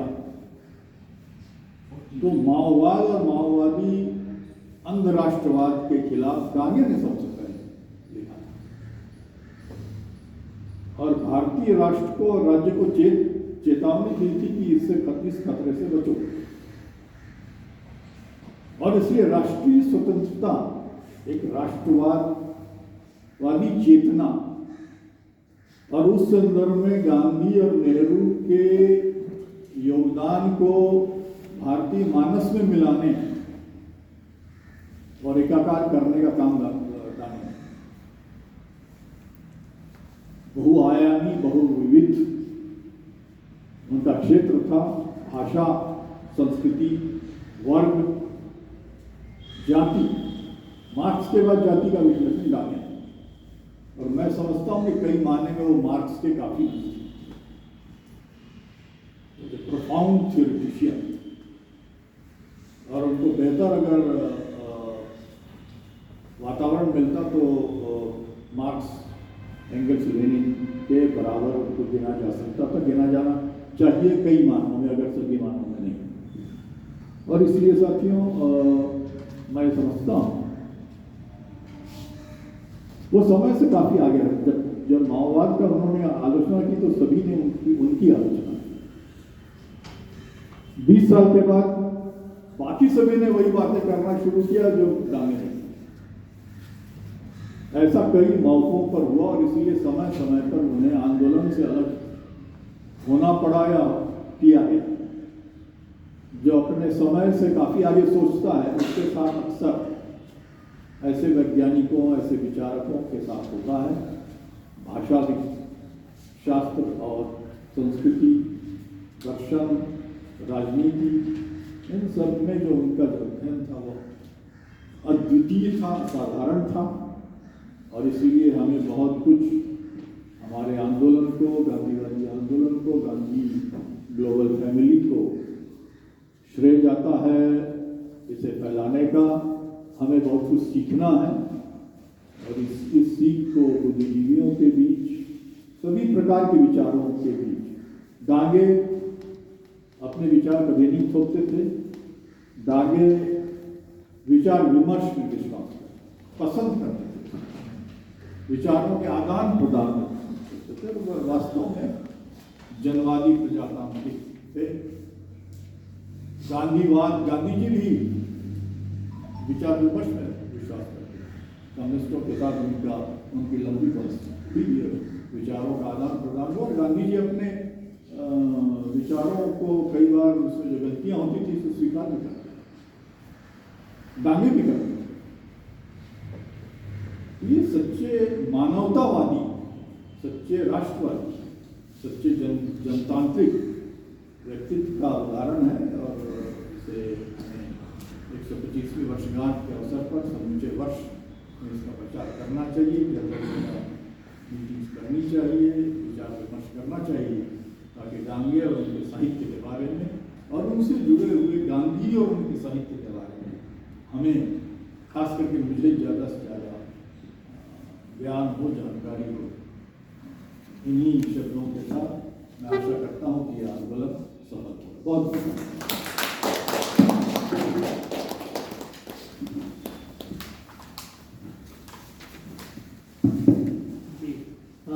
रमेश चंद्र शर्मा जी, आप कुछ कहना चाहें? खैर, डिस्कशन ओपन है, कोई भी अगर बात करिए उसमें अपनी बात रखना चाह सकते हैं। रमेश जी अपना गीत भी रख सकते हैं, गीत में भी कोई भाव आज के संदर्भ में सब कोई चीज ये कि एक व्यक्ति उनका लेंगे ऐसे आज वो है प्रासंगिक हैं, क्या उनका उसका एक विचार तो आप बताइए, थोड़ा बता दो लगे। हाँ जरूर। जाति को ले लें या कोई मतलब आज तो ये फांसी दंड के नाम से तो बहुत डर लग रहा है। डॉक्टर डांगे ने आजादी से पहले, काफी पहले, फासिज्म की जो भारतीय वैरायटी है उसके बारे में बहुत कुछ कहा, और उसमें उन्होंने ये स्पष्ट किया कि ये भारतीय वैरायटी ऑफ फासिज्म जो है ये आज़ादी के आंदोलन से अलग है, इसका विरोधी तत्व है। ये एक अंग्रेजों की विचारधारा को चलाने का एक वेहिकल है। जब हम आज़ादी की लड़ाई लड़ रहे थे तो सामंती तत्व, राजे रजवाड़े और ट्रेडिंग क्लास, बड़े व्यापारी, वो अंग्रेजों के साथ मिले हुए थे। उनका जो आर्थिक राजनीतिक हित था वो अंग्रेजों के साथ, ये था फासिज्म का बेस। और इन तत्वों ने, इन वर्गों ने, इन तत्वों ने आजादी की लड़ाई में हिस्सा नहीं लिया। जब हम आजाद हुए उस समय राजे रजवाड़े ज्यादातर, उन्होंने आजादी का दिन नहीं मनाया, तिरंगा झंडा नहीं फहराया, ज्यादातर, कुछ को छोड़कर। और ये बात 1950-52 तक बनी रही, जब तक उनका पूर्ण विलय भारत में नहीं हो गया। इस ओर डांगे ने लगातार ध्यान दिलाया कि ये जो तत्व हैं, ये आजादी के बाद भारत के इस आजादी को के लिए बहुत बड़ा खतरा, इनसे सावधान रहने की जरूरत है। उसके बाद उन्होंने जो इजारेदारी पैदा हो रही थी यहाँ, औद्योगिक इजारेदारी और बैंकिंग की इजारेदारी, उसका विरोध किया, उसका पर्दाफाश किया। दिलचस्प बात यह है कि 1969 के बैंकों के राष्ट्रीयकरण के प्रणेता कॉमरेड डांगे, यह प्रस्ताव लगातार 60 के दशक में श्रीपाद अमृत डांगे की ओर से पार्लियामेंट के अंदर और बाहर आ रहा था। और इस प्रस्ताव और अन्य प्रस्तावों को, मांगों को लेकर 13 सितंबर 1963 को पहली बार भारत के इतिहास में दिल्ली मार्च हुआ, और ये दिल्ली मार्च के प्रणेता डांगे थे। और उन्होंने ये कहा कि ठीक है, कांग्रेस की नीतियां कई मामलों में यूनिटी स्ट्रगल की बात अभी की गई है, आपने भी किया, और उन्होंने की, डॉक्यूमेंट में भी है। कांग्रेस से हम स्ट्रगल करेंगे। कांग्रेस कई मानों में जन विरोधी है।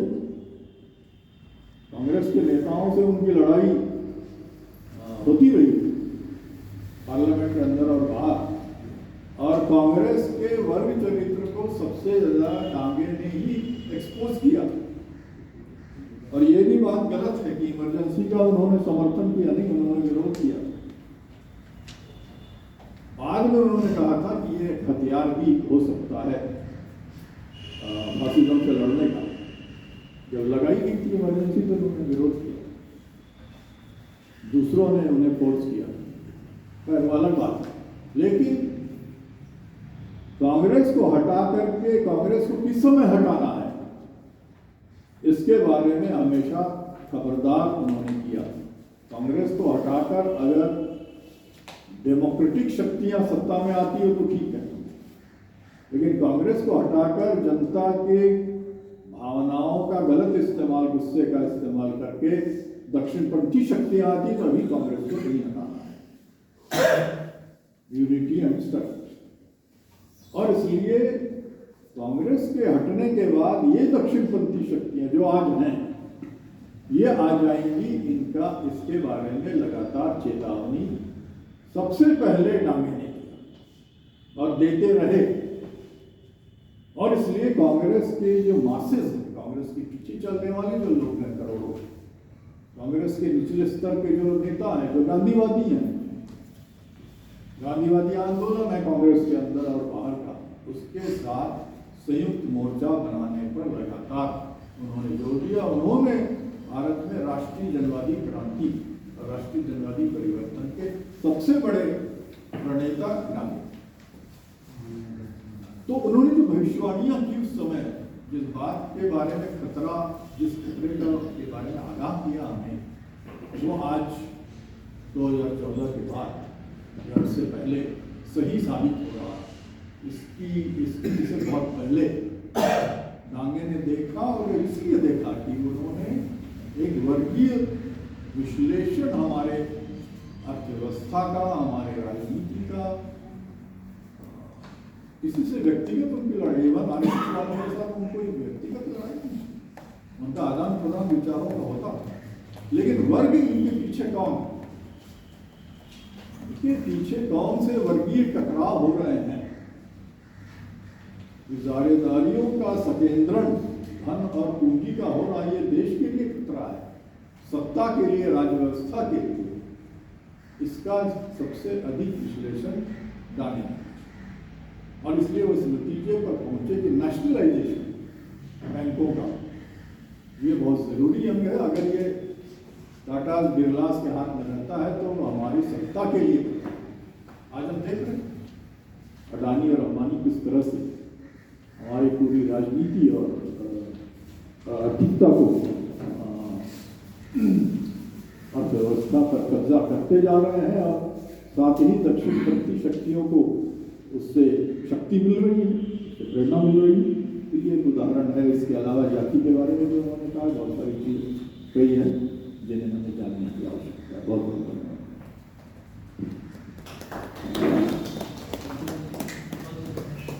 श्री मधुकर चतुर्वेदी जी मथुरा से पधारे हैं। वहाँ अनेक जनतांत्रिक आंदोलनों के अग्रणी नेता हैं, साथ साथ वहाँ रिफाइनरी वर्कर्स यूनियन के अध्यक्ष हैं, एडवोकेट हैं पेशे से। ये अपनी बात है। सभापति जी, उपस्थित हुई तीनों देवियों, हमने जब कम्युनिस्ट पार्टी ज्वाइन की CPI, तब तक वो समय आ गया था जब डांगेवादी कह के गाली दी जाती। हम उस दौर में शामिल हुए, और उस दौर के बाद आज जहाँ खड़े हुए, शायद वही पतन की शुरुआत थी जिससे आंदोलन लगातार कमजोर होता गया। अभी रास्ते में कांग्रेस चतुर्वेदी जी के साथ बातचीत में, जैसा कि यहाँ से किराया ब्रिगेड शहीद केस में वो अकेले थे जिन्होंने ये स्वीकार किया कि मैं कम्युनिस्ट हूँ। इस बात का जिक्र हम लोग रास्ते में कर रहे थे और इस बात का जिक्र जजमेंट में भी है, जो उस केस का जजमेंट है। मैं मथुरा से हूँ और अभी एक बड़ा आंदोलन हम लोग रिफाइनरी के जो कॉन्ट्रैक्ट वर्कर्स हैं उनके साथ करते रहे हैं। एक सफलता भी हासिल हुई है और हम चाहेंगे कि कॉमरेड डांगे की स्मृति को समर्पित एक मजदूर एकता सम्मेलन हम वहाँ आयोजित करें। दो चीज़ें जिनकी वजह से ये गाली हमें भी सुननी पड़ी थी। राष्ट्रीय स्वतंत्रता आंदोलन के जो राजनीतिक मूल्य हैं, राष्ट्रीय स्वतंत्रता आंदोलन का जो मूल्यांकन है वो हम लोग आगे से करें होकर उसे केवल स्वतंत्रता आंदोलन के रूप में नहीं देखते थे, बल्कि उसे एक नेशनल रिवोल्यूशन के तौर पर आइडेंटिफाई करते थे, जिसने इस देश का कैरेक्टर पूरी तरह से बदल दिया। उसने केवल अंग्रेजों की गुलामी से हमें मुक्ति नहीं दिलाई थी, वो साथ के साथ हमारी जनतांत्रिक क्रांति भी था, हमें एक डेमोक्रेटिक स्टेट भी मिला था। वो साथ के साथ हमारे सामाजिक सुधार का आंदोलन भी था, जिसमें बहुत सारी धाराएं एक साथ एक नया भारत बनाने के लिए काम कर रही थी।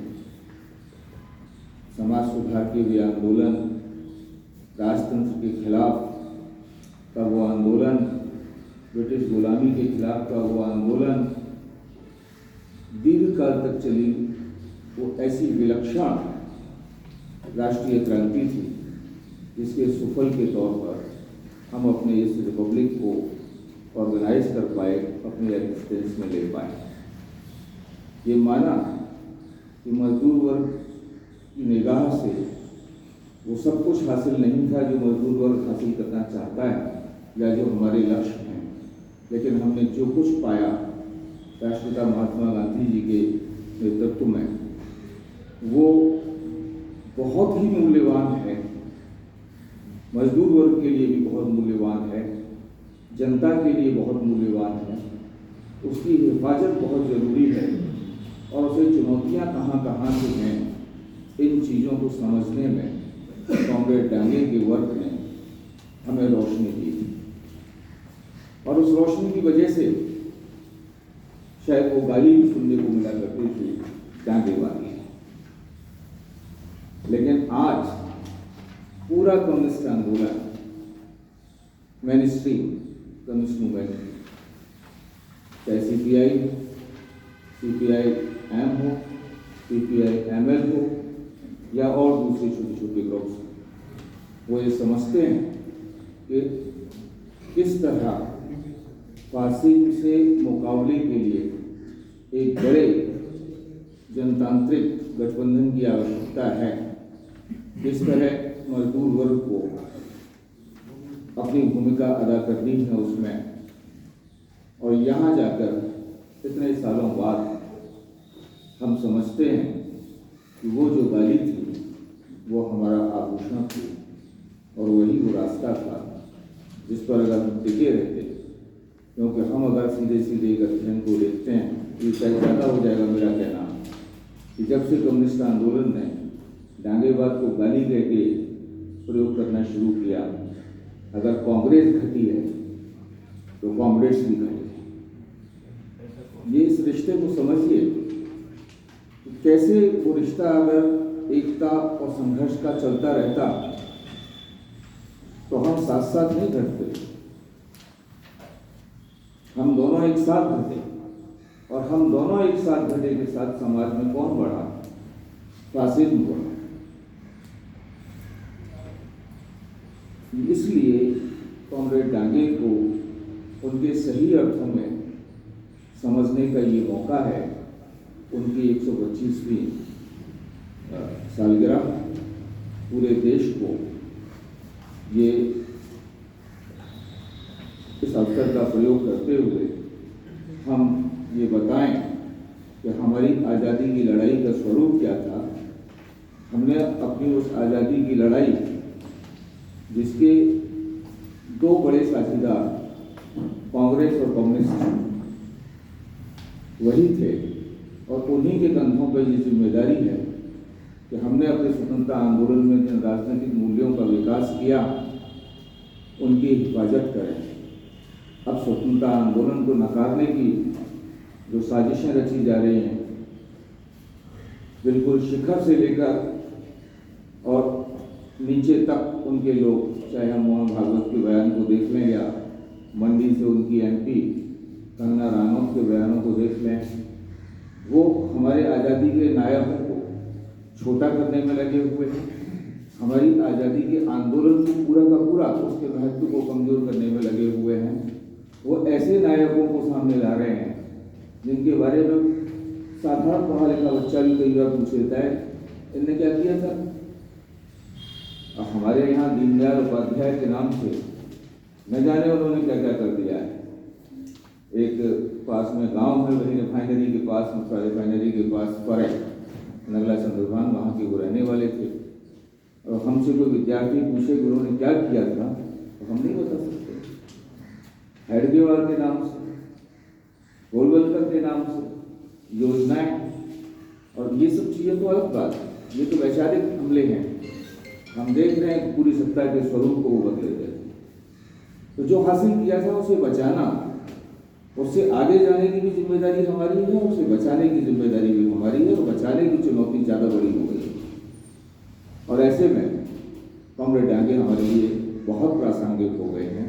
मैं उम्मीद करता हूँ कि आज हम और आप यहाँ बैठकर जब चर्चा कर रहे हैं कॉमरेड डांगे के बारे में, इसका मतलब है कि हम भारत गणराज्य की सुरक्षा और उसके लोकतांत्रिक स्वरूप के प्रति चिंतित हैं।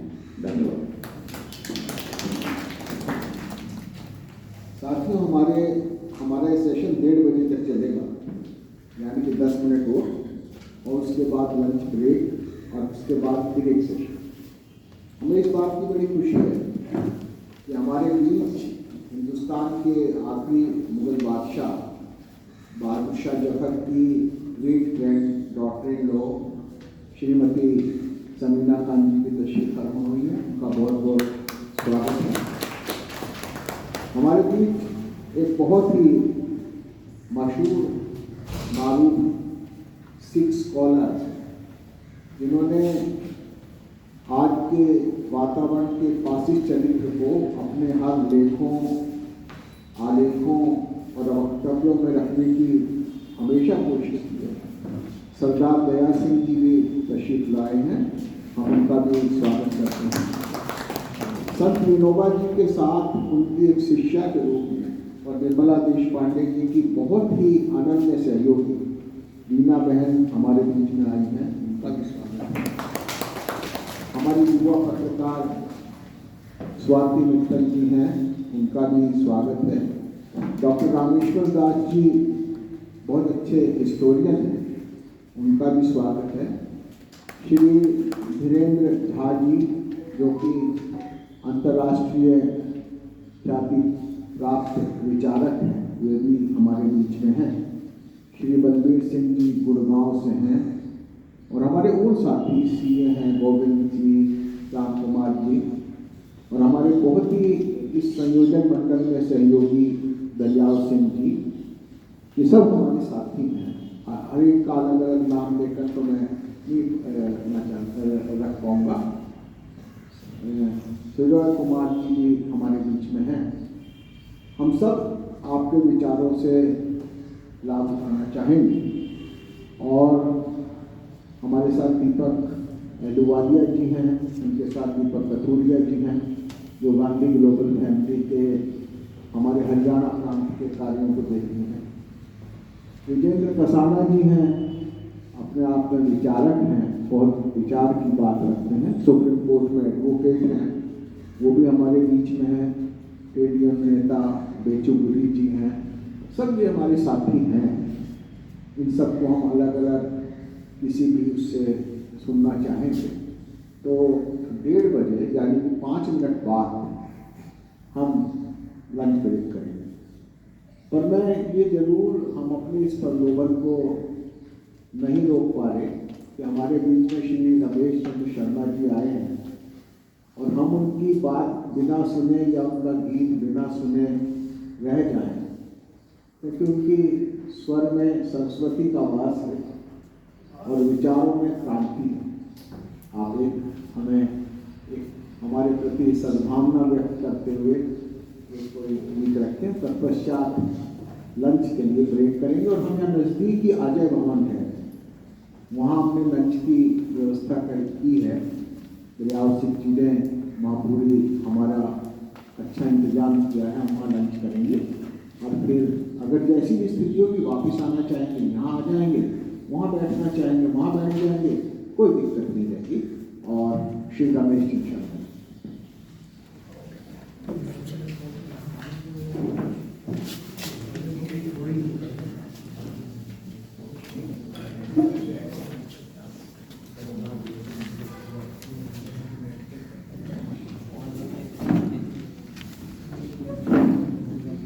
रुके न जो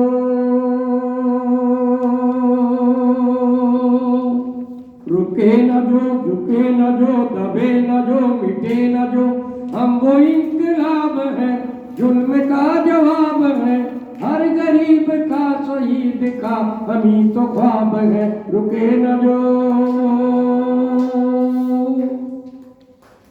जी रहे हैं इसलिए कि प्यार जग में जी सके, लड़ रहे हैं इसलिए कि प्यार जग में जी सके, आदमी का खून कोई आदमी न पी सके, मालिकों मजूर के नौकरों हजूर के फर्क को मिटाएंगे, समानता को लाएंगे। रुके न जो झुके न जो दबे न जो मिटे न जो, हम वो इंकलाब है जुल्म का जवाब है, हर शहीद का गरीब का हम ही तो ख्वाब है। रुके न जो मानते नहीं है फर्क हिंदू मुसलमान का, जानते हैं रिश्ता इंसान से इंसान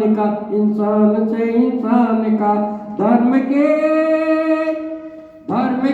देश के भाषा और भेष के द्वंद को मिटाएंगे, समानता को लाएंगे। रुके न जो मानते नहीं है दुख जुल्मी हुक्मरान का, मानते नहीं है हुक्म जुल्मी हुक्मरान का, युद्ध आज चल रहा है आदमी हैवान का, सत्य की संभाल डाल अहिंसा की ले मचान, एकता के बल पे सब जोर से लड़ जाएंगे, एकता के जोर पे हर जुल्म से लड़ जाएंगे। रुके न जो झुके न जो दबे न जो मिटे न जो, हम वो इंकलाब है जुल्म का जवाब है, हर शहीद का गरीब का हम ही तो ख्वाब है। रुके न जो झुके न जो दबे न जो मिटे न जो।